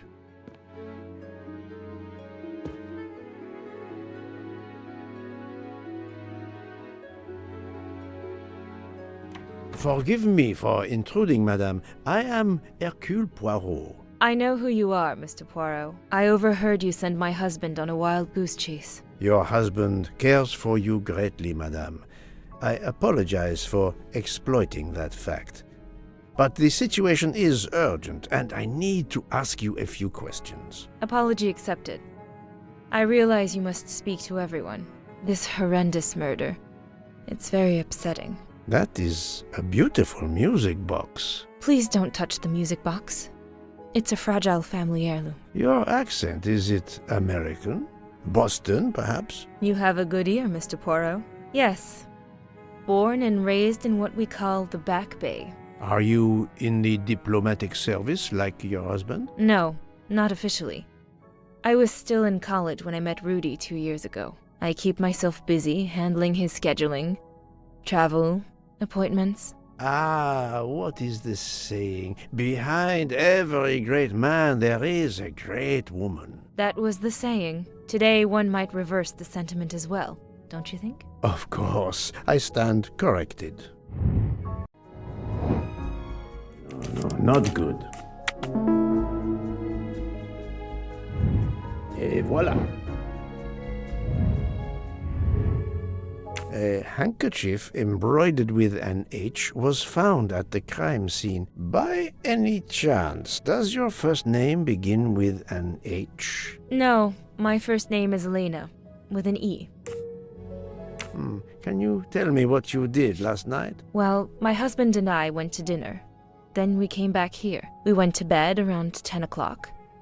I tried to sleep, but I couldn't, because of the shaking of the train. I suffer from vertigo. I finally took a sleeping pill, and that did the trick. When did the train's motion prevent you from sleeping? Between midnight and 2 a.m. I know because I must have looked at my watch about 10 times. I see.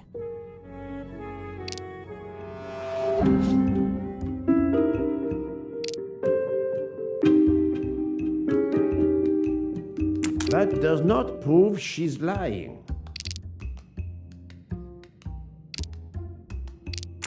Come now, Countess. You are not telling me the truth. Why do you say that?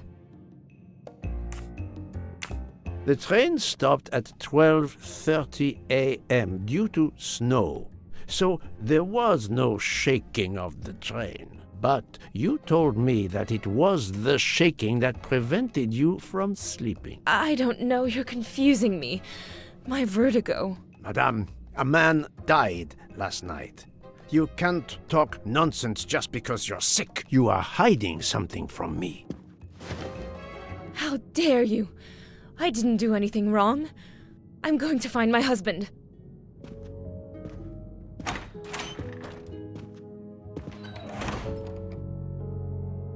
That was unkind, I know, but my strategy worked. I can now inspect this room in peace.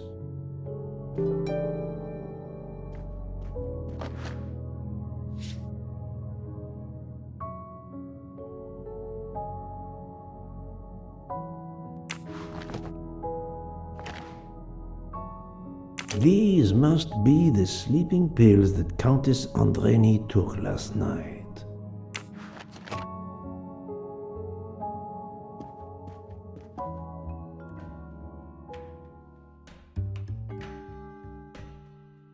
There seems to be something missing here.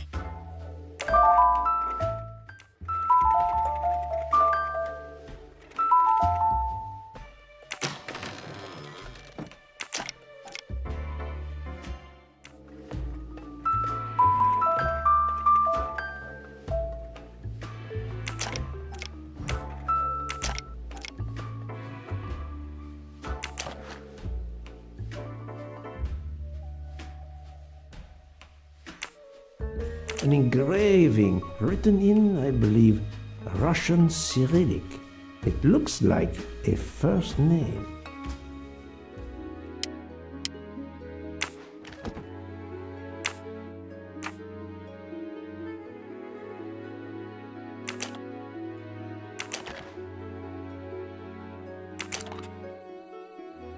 For my beautiful young ladies, Helena and Sonia.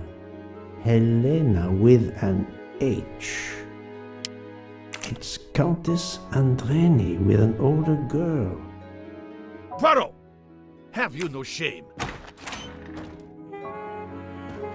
Monsieur, I am afraid shame is not a very helpful emotion for a detective trying to get at the truth. What are you doing in our compartment? I am investigating a murder, Count Andreni. My wife is ill. My apologies, monsieur, but your wife seemed in perfect health when she left the room to find you. I do apologize, but I needed to search your compartment. You will regret this, Poirot. Please, Count. You aren't going to challenge me to a duel, are you? Countess, I'm afraid I took the liberty of inspecting your little music box. How dare you? The message in the medallion was addressed to you and Sonia. Sonia Armstrong, your older sister, the mother of Daisy, the murdered child. I am a Hungarian diplomat. You have no official standing here. You have no right to search. No, Rudolph. Let me speak. It's useless to deny what this gentleman says. I am Helena Goldenberg, the sister of Sonia Armstrong, and Daisy was my niece. The music box is a gift from my sister's godmother, a very close friend to my mother. We hid the truth from you when we learned that the man killed last night was the person who destroyed my family. I panicked. I didn't want to be accused. That is also why you lied about the H in your first name? Exactly. Your ferreting about looking for the H is obviously part of your investigation. If I found a handkerchief in Monsieur Ratchet's room embroidered with an H, I might suspect you had been there. A handkerchief? I don't have any handkerchiefs embroidered with my initial. To be honest, that sounds awfully old-fashioned to me. I give you my word of honor that last night, Helena never left her compartment. My wife is telling you the truth, Poirot. I hope so. I'll let you rest. The matter of the H on the handkerchief still needs clearing up. But first I should check the inscription on the back of the medallion.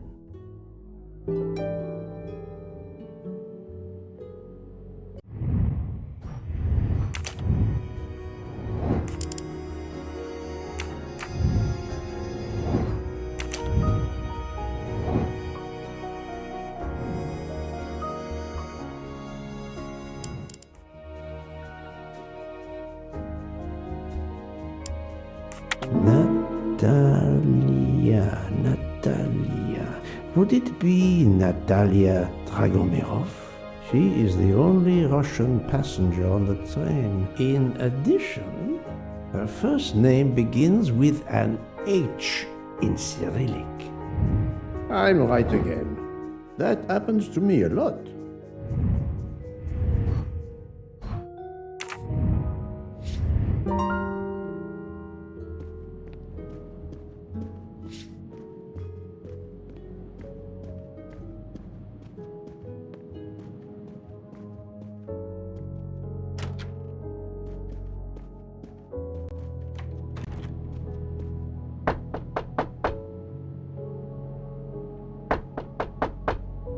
I am not prepared to receive anyone. Come back later. I'm sorry, madame, but a man has been murdered. I must ask you a few questions. You must have misunderstood me. I cannot speak to you just now. Madame, I know that Sonia Armstrong is your goddaughter.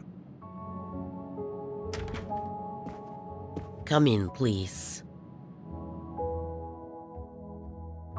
Please forgive my intrusion, madame, but I really must ask you some questions. Then ask.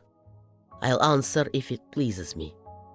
We have not been properly introduced, yet I have observed her a couple of times, so I can already deduce some things about her.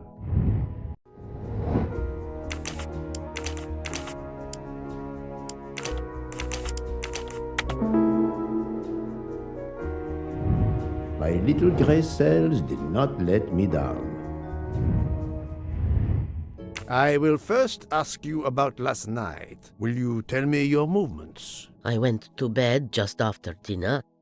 I read until 11, then tried to sleep. Later I woke. What caused you to awaken? I suffer from back pain, a consequence of old age interfering with an active life. I called Schmidt around 12:45 a.m. to give me a massage. She did so until I fell asleep. How long was she with you? A good hour, I would say. I see. The first initial of your first name, Natalia, in the Cyrillic alphabet looks exactly like the letter H in the Latin alphabet. I'm Russian, Monsieur Poirot, and I was the head of a museum of antiquities in St. Petersburg for decades, until I moved to Berlin recently. I'm familiar with Cyrillic.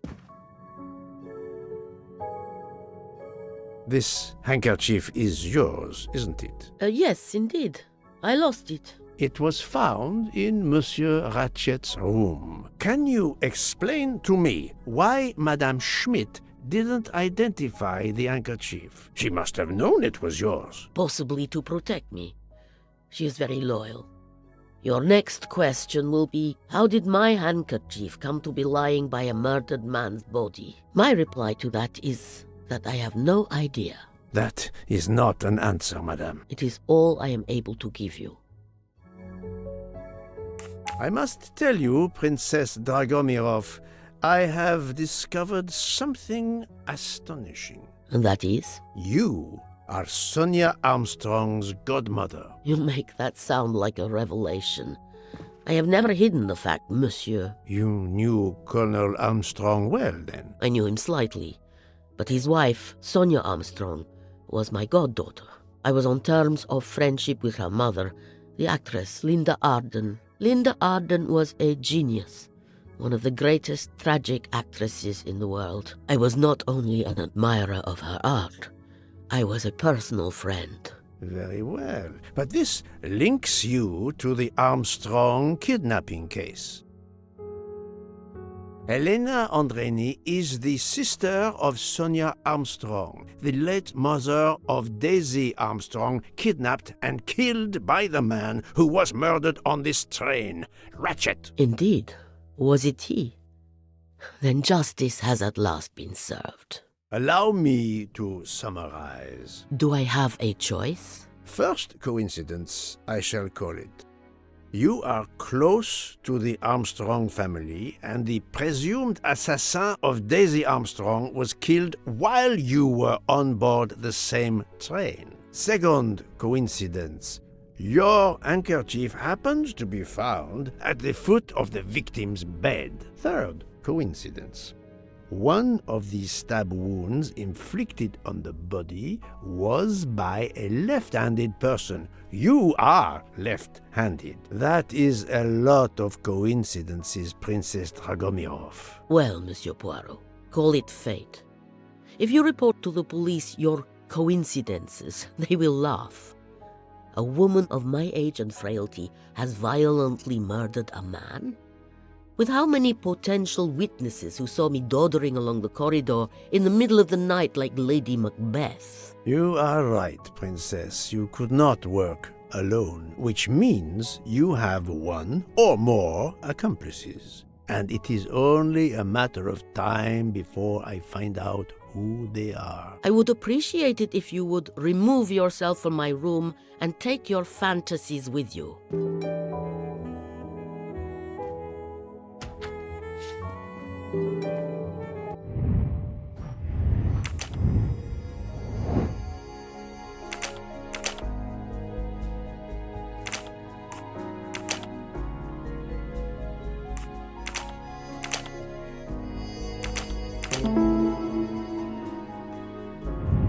That's the right answer.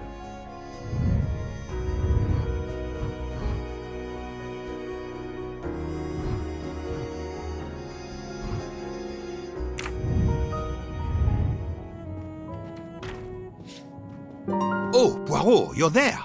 She hasn't moved, but she seems to be waking up little by little. What about you? Your investigation progresses? I find myself helping everyone with their problems before they can help me with mine. I have shifted boxes, helped with hangovers, repaired an orange juicer, unlocked some Russian dolls, all so my investigation can proceed. Don't forget the dessert recipe. How can I? Truly, the labors of Hercules. My friend, I would rather clean out the Orient stables. Yet, I have managed to solve a few mysteries. Oh, tell me everything. The embroidered handkerchief belongs to Princess Dragomirov. I also found out that she was Sonia Armstrong's godmother. On the same train with the little girl's murderer? Exactly.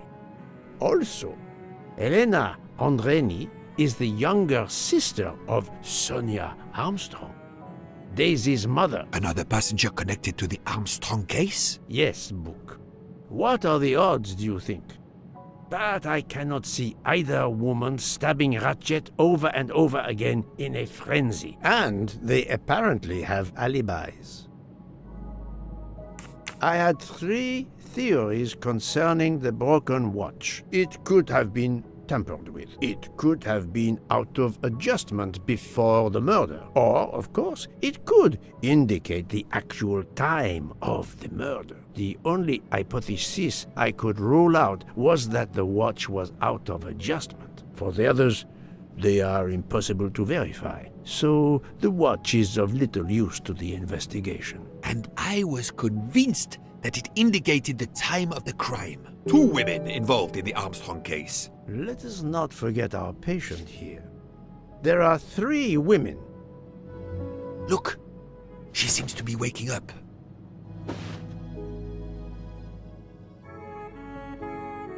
What's happening to me? Did I fall asleep again? Indeed, Mademoiselle Locke. Did you take any medication? Sleeping pills, for example? No, I never use sleeping pills. I inspected your cup. You can clearly see that there is a residue of something at the bottom. I'm sure a lab test would confirm you were drugged. Most likely an overdose. That would explain your battle to shake off the effects. You think Fräulein Schmidt did it? She certainly had the most opportunity, but why would she? But no one knew who I was. It's impossible that someone deliberately targeted me.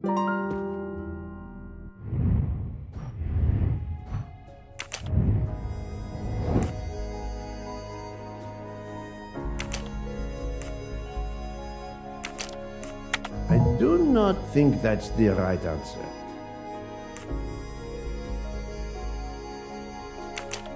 Fräulein Schmidt or Monsieur Michel may have drugged the tea that Mademoiselle Locke drank. Fräulein Schmidt or Pierre Michel could have drugged your tea. They are really the only 2 people on this train who could have done it. But why would either one do it? Mr. Poirot, I'm feeling much better. I'd like to bring you up to date to why I ended up on this train. If you are able, I would very much like you to finish your story. Very well then. After the Daisy Armstrong case was officially closed, I put out a standing request to the police departments in the Boston area for anything on Michael Clark. But he didn't turn up on their radar. I even set up an anonymous tip line for news about Clark. That's how I met Braid, a sketchy contact on the dark web, but they found nothing I could use.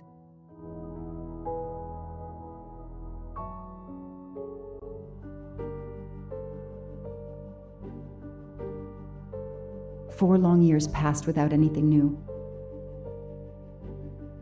Every day I looked at the evidence board I put up in my apartment bedroom. Then this morning, a police report landed on my desk that changed everything. I paid a visit to the police property room and took home a box full of clues. There was his name. Michael Clark.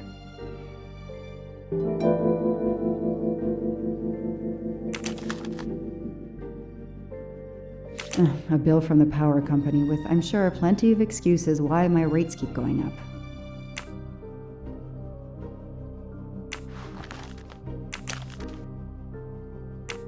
Travel.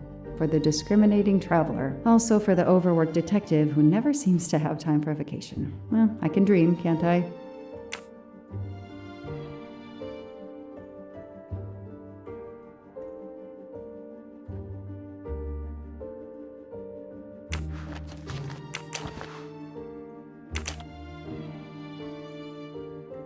Years of no new leads in the Armstrong case, and then this. Michael Clark, the sarcastic reporter, my prime suspect in the kidnapping, murdered 4 years ago?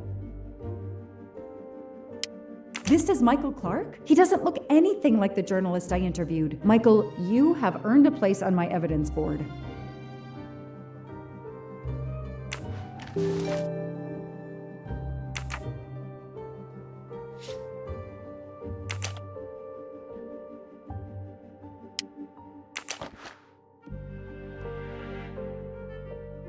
The lab team found this keychain in the cabin, but they wouldn't have bothered to examine the keys once the DA shut down the investigation. The keys were just tossed in the evidence box along with everything else. It's too unusual not to demand a closer look.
A USB key. Let's plug it into my PC and see what nasty little secret it contains.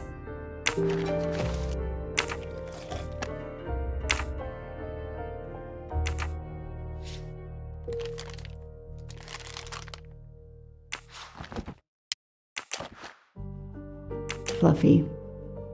Daisy's plush toy.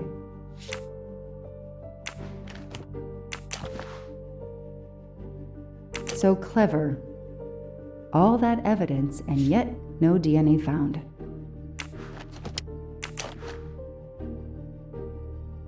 The only fingerprints found on the bottle were Suzanne's.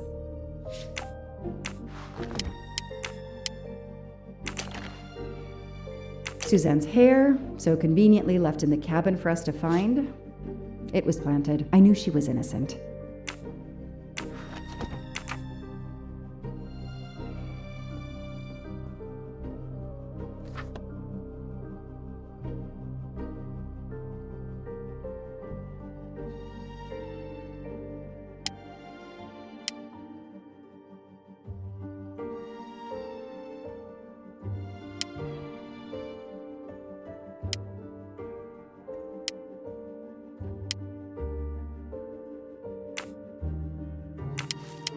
I knew it! The faces don't match at all. They are clearly two different men. I should run facial recognition on my computer.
Maybe they needed to show the ransom to someone, to check if the serial numbers were still on record. I'll print them, and on the wall they go.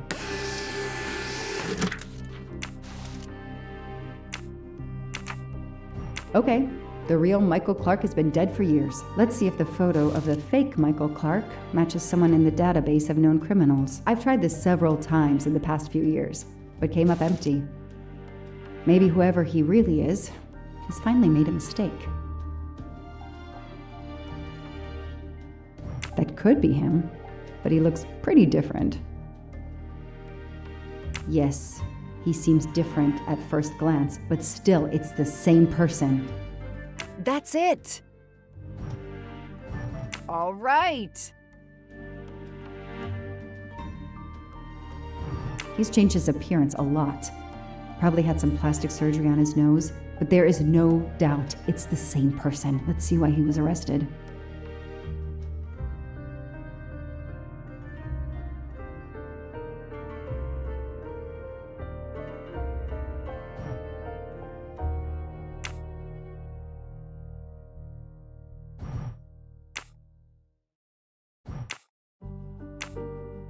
Mr. Ratchet, you didn't just steal statuettes. What recent information does the database have on you?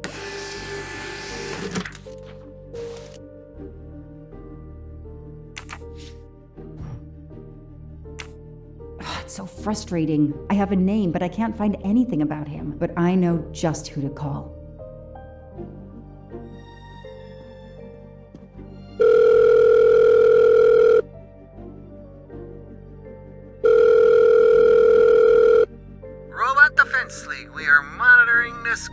Hello, Braid. Long time. Oh, Joanna.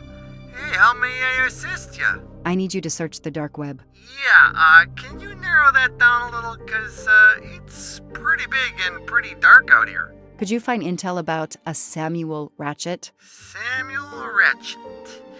Got it. Bad dude? They don't come worse. Send me what you find by email. Alright, hang on. Okay. Yeah, okay. Nope. And... okay. Oh, this might be something. I gotta do a deeper dive, but you should find this interesting. Could be coincidence if I believed in them. Emailing details. Domo arigato, Mr. Roboto. We're here to save mankind. Oh, it's a cookbook!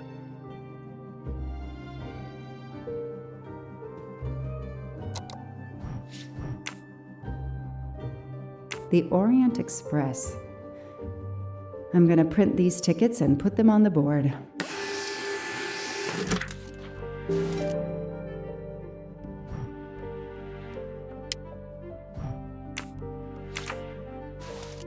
I know I have to stop printing.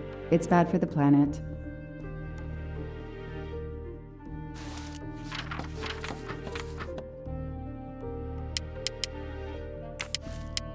This is Ratchet's ticket.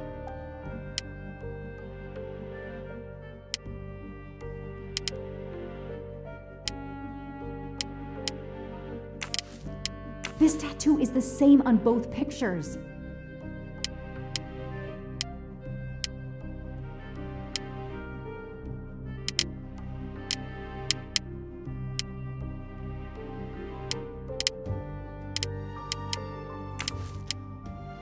Goodbye, Michael Clark.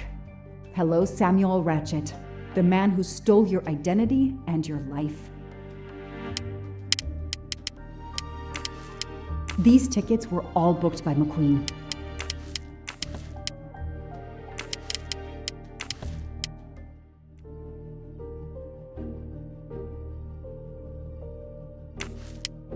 As Ratchet is alive, the dead man can only be Noah.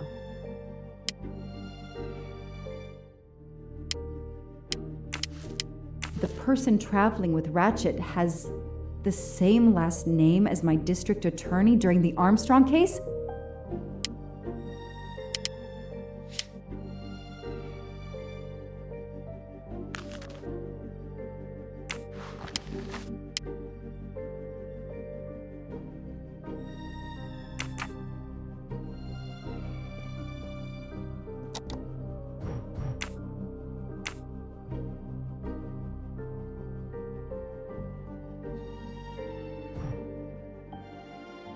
I knew it. He's the son of my former DA. He goes on the evidence board.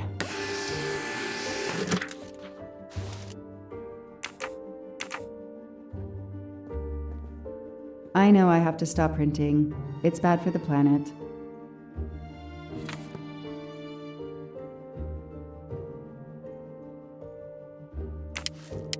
Here's what Hector McQueen looks like.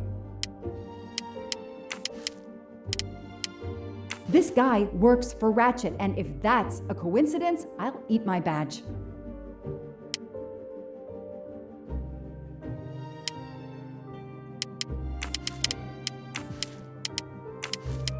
Hector McQueen is the son of District Attorney McQueen.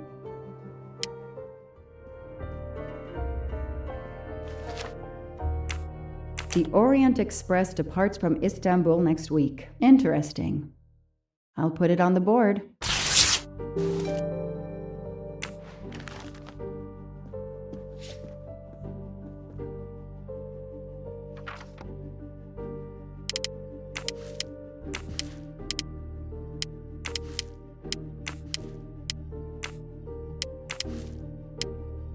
Hector McQueen will be on the Orient Express next week. Next week, a certain Edward Masterman will be on the Orient Express. Ratchet will be traveling on the Orient Express in a week.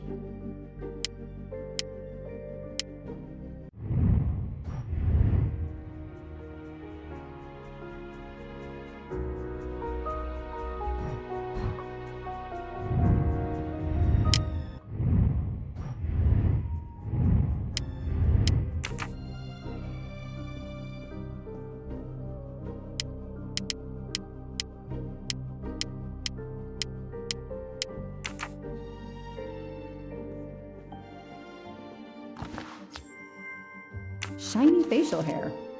The good news is that it's gold.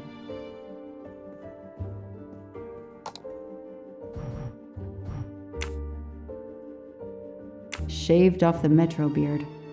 But I'd recognize that smug bastard anywhere. The man I interviewed 4 years ago posing as Michael Clark. This goes on the board.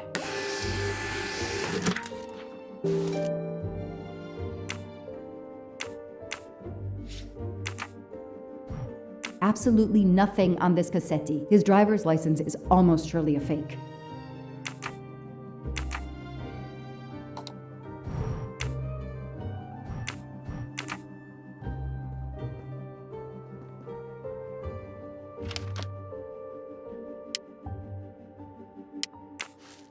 So, Ratchet's real name was Cassetti.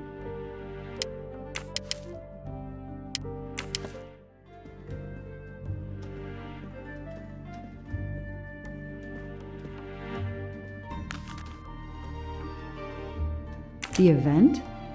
Some old train. But that face, that man.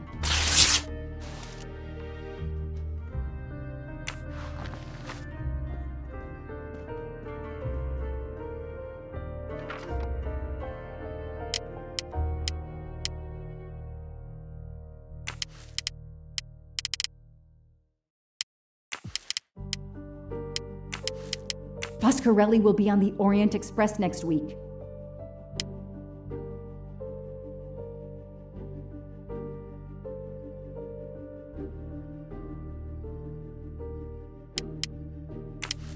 I know that face. That's John Armstrong's driver. Damn, Ratchet is taking the Orient Express next week. McQueen, the district attorney's son, is too. Foscarelli, the Armstrong chauffeur, is too. It can't be a coincidence. McQueen and Foscarelli must have decided to take revenge and will undoubtedly attack Ratchet on this train. I have to be on the Orient Express to stop them. And above all, I must stop Ratchet. But I can't do it in Istanbul because there's no extradition treaty with the United States. Ratchet can never be judged in the US without an extradition treaty. I'll have to wait until he's in Paris to have him arrested.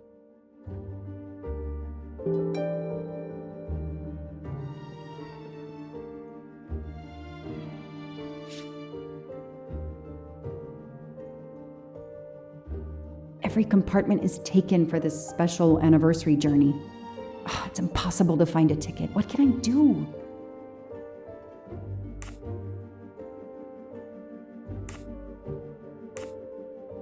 Let's find out who's traveling on the Orient Express. Time to call Braid.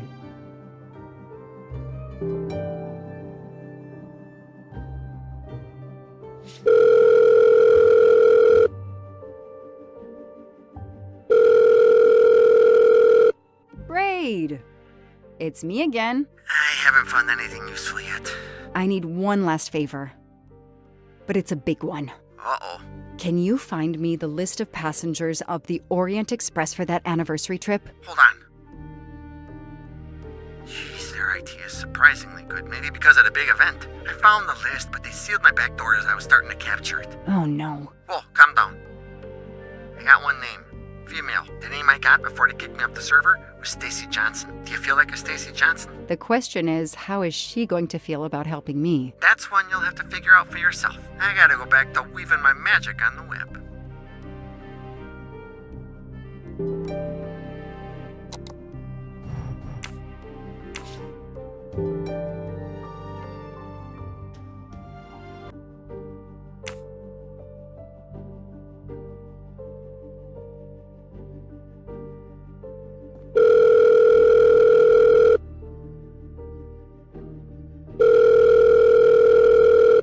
Hello, is this Stacy Johnson? Who's asking?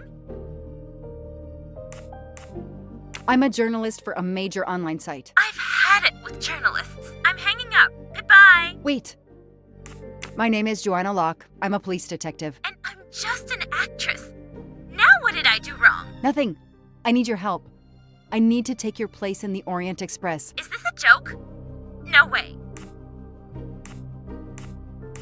Do you remember the Armstrong kidnapping? Of course I do. That poor little girl. I'm a police officer. I have a new lead that may help me find her killer. Wait, didn't they prove it was the nanny? I have found compelling new evidence. I've reopened my investigation. You know, I had my doubts about the murderous nanny. I played a nanny a couple years ago in a slasher. I was killed in the first episode, but it got me interested in helping kids. Stacy, please, you say you help kids? Well, I joined a couple of associations who are trying to help underprivileged kids. If this little girl's real killer is still out there somewhere, I'd do anything I could to help. Getting me on that train will help more than you can imagine. So, you want my ticket for the Orient Express? But I booked it months ago. I was so much looking forward to this trip. I'll give you twice what you paid for the ticket. You think I care about the money? You still don't get it, do you? I'm hanging up. Goodbye. Wait. Stacy, I can tell you care about kids. Here's your chance to help put this beast in prison for the rest of his life. Think of the publicity for those causes you care about. Think about the kids. The kids? Yeah. All right. We'll do it for Daisy and the kids who suffer. I'll take care of changing the tickets to your name and send it to you. Get him. Make him pay. I will. Thank you so much.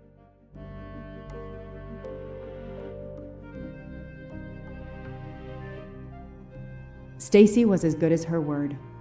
I received the ticket. I called my chief to let him know I was taking my vacation time. I had coming. I flew to Istanbul. I was finally going to nail the monster responsible for Daisy Armstrong's death, Michael Clark's death, even his accomplice, and, I suspected, so many others as well. You know the rest.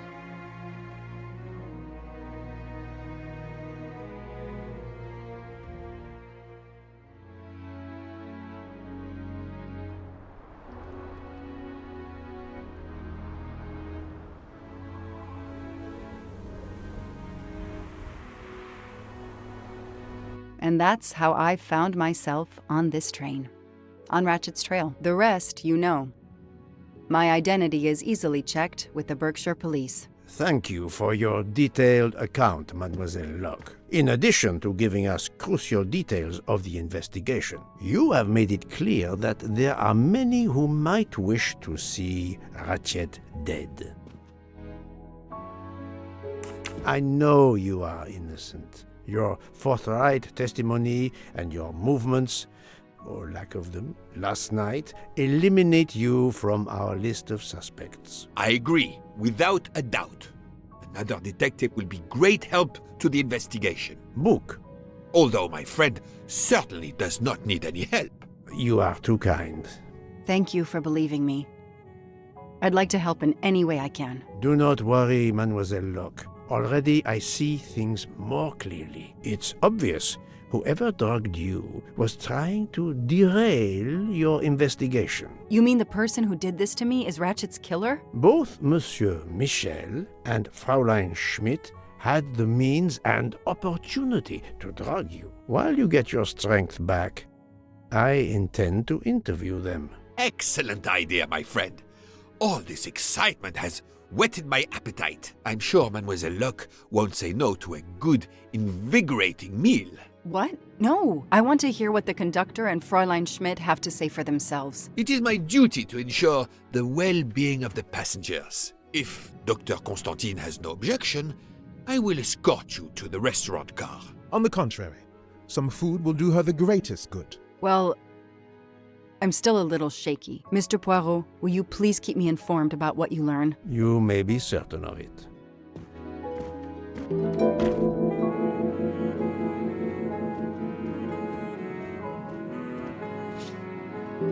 All that snow.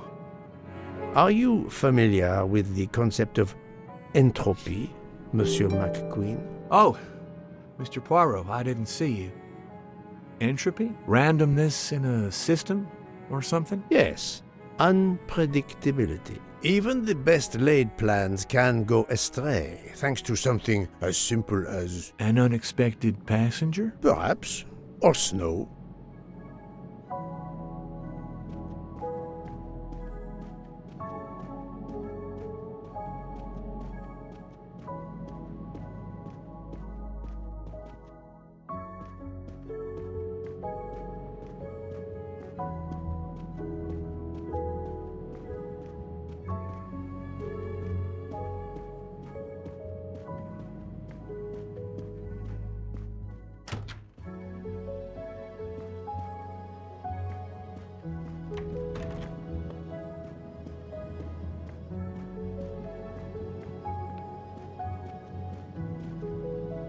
I have nothing to ask them at the moment.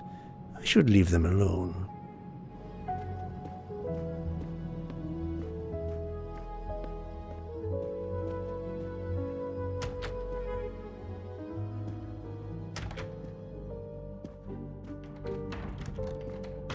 Good evening, Fräulein Schmidt. May I disturb you for a moment? You asked so politely, mein Herr, but I do not think I have a choice. I wanted to let you know that your roommate, Mademoiselle Locke, is awake. Ah, yes, I'm glad to hear that. I was worried about her. Did she tell you what had happened to her?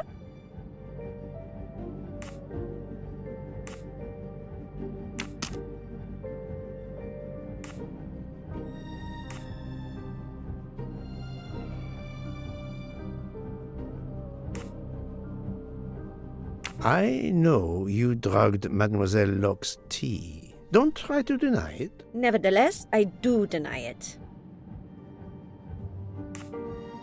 I wanted to let you know that your roommate, Mademoiselle Locke, is awake. Ah, yes, I'm glad to hear that. I was worried about her. Did she tell you what had happened to her? She saw you pour something in her tea. And she drank the tea knowing it was drugged? Come now, Monsieur Poirot. The poor girl is obviously still not recovered. That is all I intend to say. If you'll excuse me, I would like to continue reading my book. What is it? A murder mystery, perhaps? Ach, no. It is a collection of Julia Child recipes.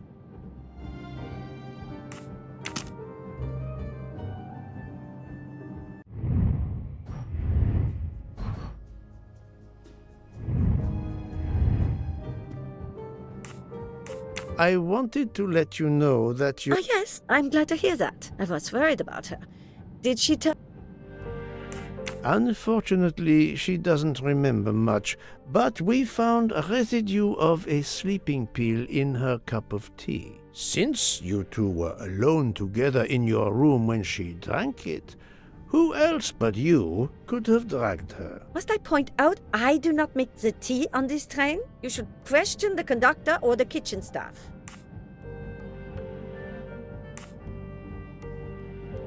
I know you have sleeping pills, Fräulein. I do have some. Do you think I'm the only person on this train who finds it difficult to sleep? I believe the Countess Andreni takes them. And I heard the Olsen woman thanking Mrs. Hubbard for a pill. That was aspirin. If you say so. Mademoiselle Locke could have died. Whoever drugged her must not feel any empathy for their fellow human beings, given the dose that Mademoiselle Locke ingested. She was close to death. Oh my God. What did I do? I didn't want to hurt her. Just have her sleep for a few hours while we had time. We? Time for what? Time for what, Madame Schmidt? You think I feel nothing? Nothing? That poor little girl.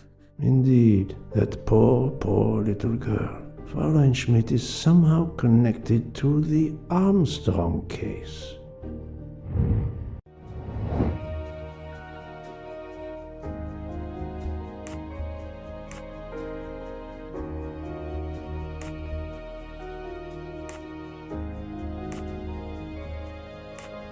Think, Poirot. That is not a good answer. This is wrong, but I'm never far from the truth.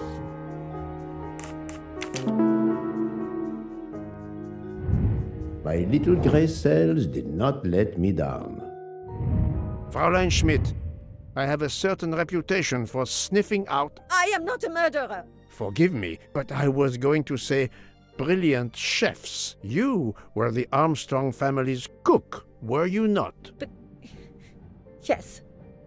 I was the cook of that lovely, lovely family. I'm sorry, but I must ask you to give me some time to collect myself. It wasn't supposed to be like this, my darling, my poor darling child. I will give you that time, Fräulein. You have given me much more in exchange. I must check in with my other suspects to make certain I have all the pieces of the puzzle in my possession.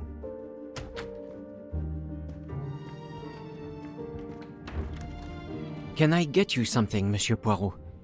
Everyone is so tense. An aperitif soon, Monsieur Fauchet, with pleasure, when the matter is resolved.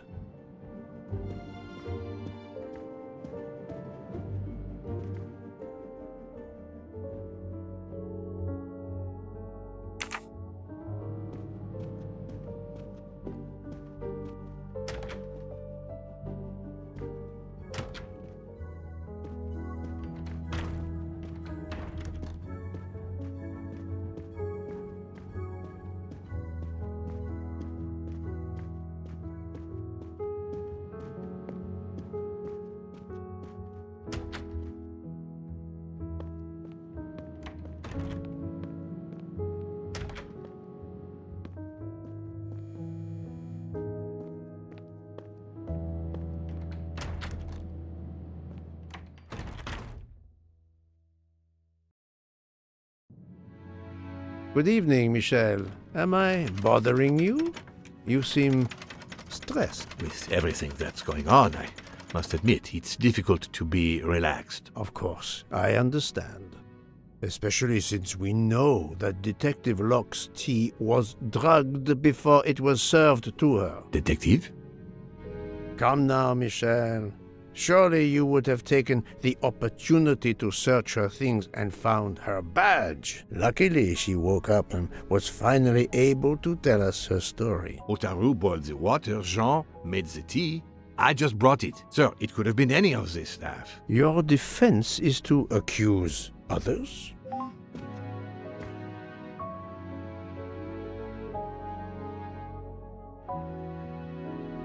You have a network connection? No, unfortunately.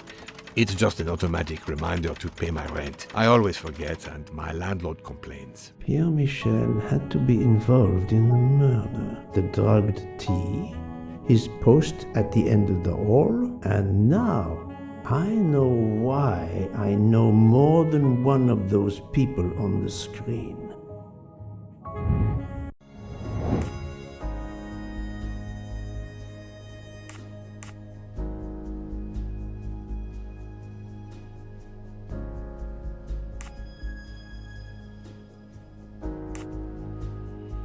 Good job.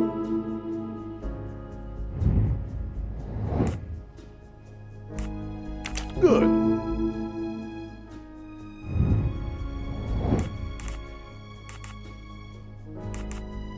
Brilliant. Et voilà. You are the father of Suzanne Moreau, Daisy Armstrong's nanny. My condolences on the death of your wife. What? But my wife... Enough lies. Suzanne does not bear your name? No. Suzanne's mother and I were divorced. Suzanne kept her mother's name. My most sincere condolences, Monsieur Michel, on the deaths of Suzanne and your wife. This job, I loved them, but I was never there for them. Then, a year after the divorce, Solange became ill. Suzanne took her to this special hospital in the US. Got that job as Daisy's nanny. I understand your pain, and the reason that led you to drug Detective Locke.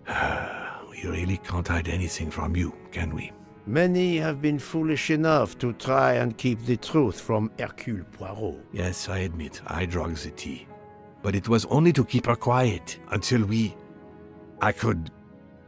But she reacted so much to the sleeping pills. She was lucky, as are you, that she didn't die.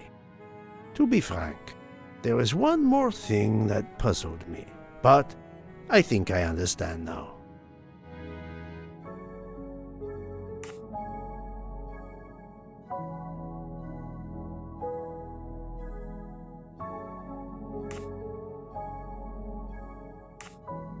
Monsieur Hardman was Suzanne's fiancé. Huh. I have the impression my whole life to you is an open book. Yes, Cyrus was my daughter's fiancé. I almost consider Cyrus as my own son. Of course, much more is clear now. I have been patient long enough. It is time to go and see what all the commotion is next door.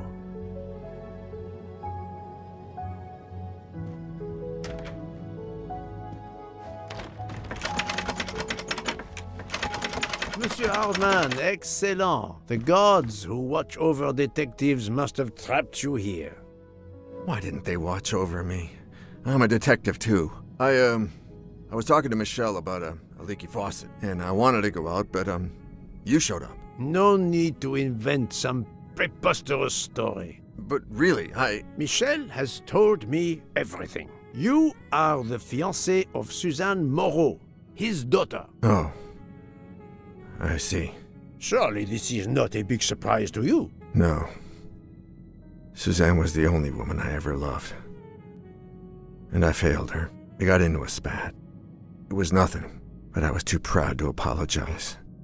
We weren't speaking at all. Suzanne never really cared for that guy Noah. She would have forgiven me. If only. If only. If only. A common refrain between lovers who quarrel.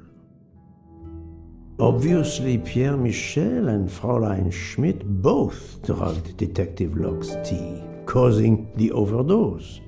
No wonder she had so much trouble waking up. Time to report my findings to her and Book.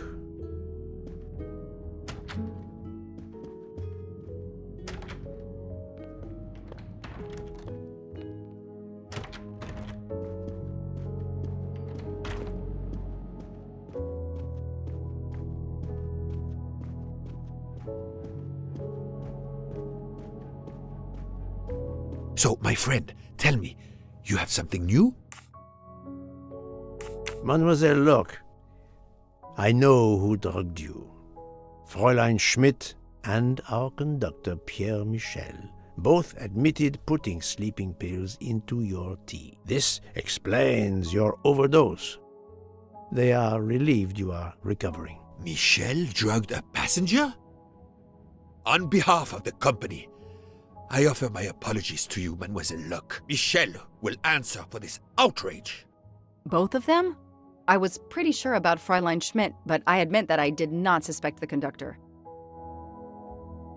I have uncovered multiple connections with the Armstrong case. Pierre Michel is the father of Suzanne Moreau, little Daisy's nanny, and Monsieur Hardman was Suzanne's fiancé. As for Hildegard Schmidt, she was the cook of the Armstrong family. What a coincidence, don't you think? But it's incredible! What are the odds that so many people linked to that tragic affair ended up on the same train? About the same as you winning the lottery, my friend. I wasn't the officer who interviewed Fräulein Schmidt back then, so she couldn't recognize me here on the train. How could they know who I was? There were other passengers who might have. Or she may have seen you when you visited the Armstrong home. It is now clear to me that some of the clues to this elaborate plot were staged for my benefit.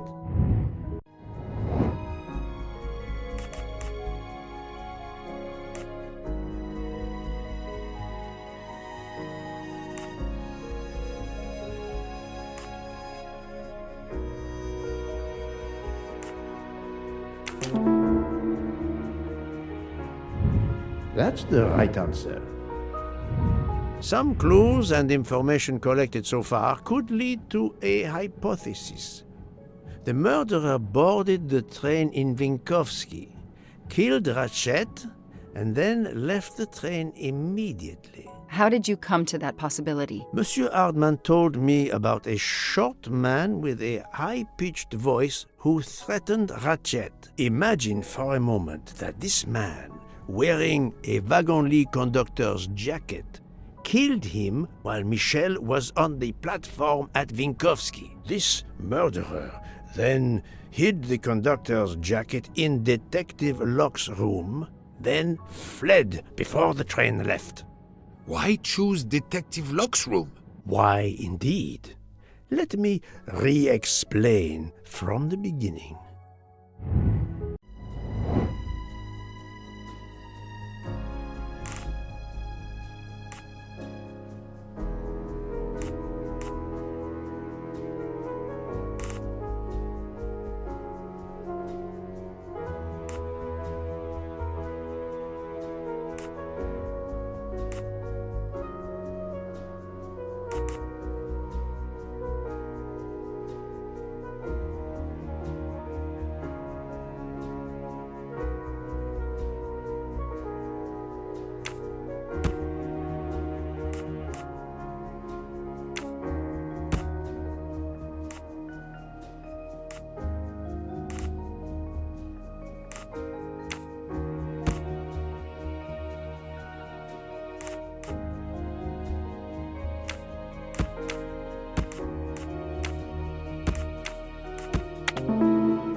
That was easy. Mon Dieu! Oui! That must be it! Everything fits so well!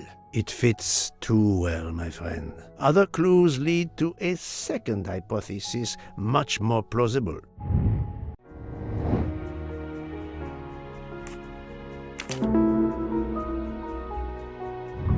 I'm right again. That happens to me a lot.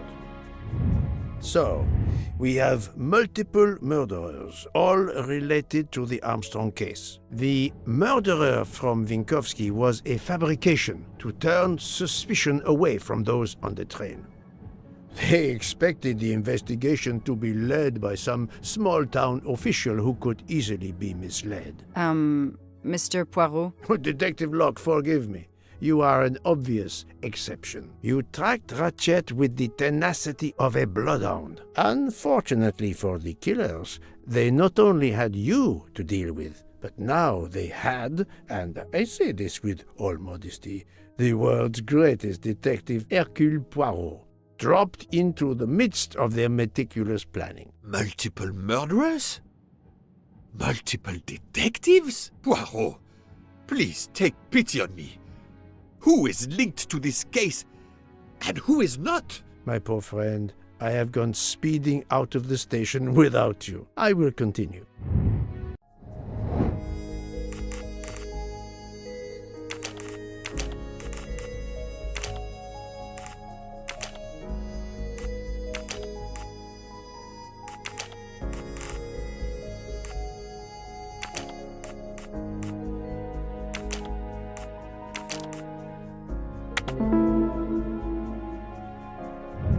My little grey cells did not let me down. Fräulein Schmidt, Pierre Michel, Monsieur Hardman, and Monsieur McQueen are all linked to the Armstrong case. I also know that Sonia Armstrong's sister and godmother, Countess Andreni and Princess Dragomirov, are on this train. And finally, Detective Locke discovered that Mr. Foscarelli was the Armstrong chauffeur. If we add Detective Locke and Ratchet, of the 12 passengers in that coach, 9 have a connection with the Armstrong case. What next, Poirot? Or should I say, who next? It is time to summon everyone. Everyone? Even Dr. Constantine? The train crew other than Michel? Dr. Constantine, yes. I will need him. But we don't want the others as witnesses. I will see that their duties keep them occupied elsewhere. Excellent. I have always thought this moment in a case is much like Rodin unveiling the thinker before a captivated audience. A work of art. Have you not felt that way, Detective? No, Mr. Poirot. I'm happy just to slap the cuffs on him. Well, there is some artistry in that as well, I suppose. Where would you like the unveiling, Poirot? The lounge? Perfect. Then I will gather all the passengers in the lounge.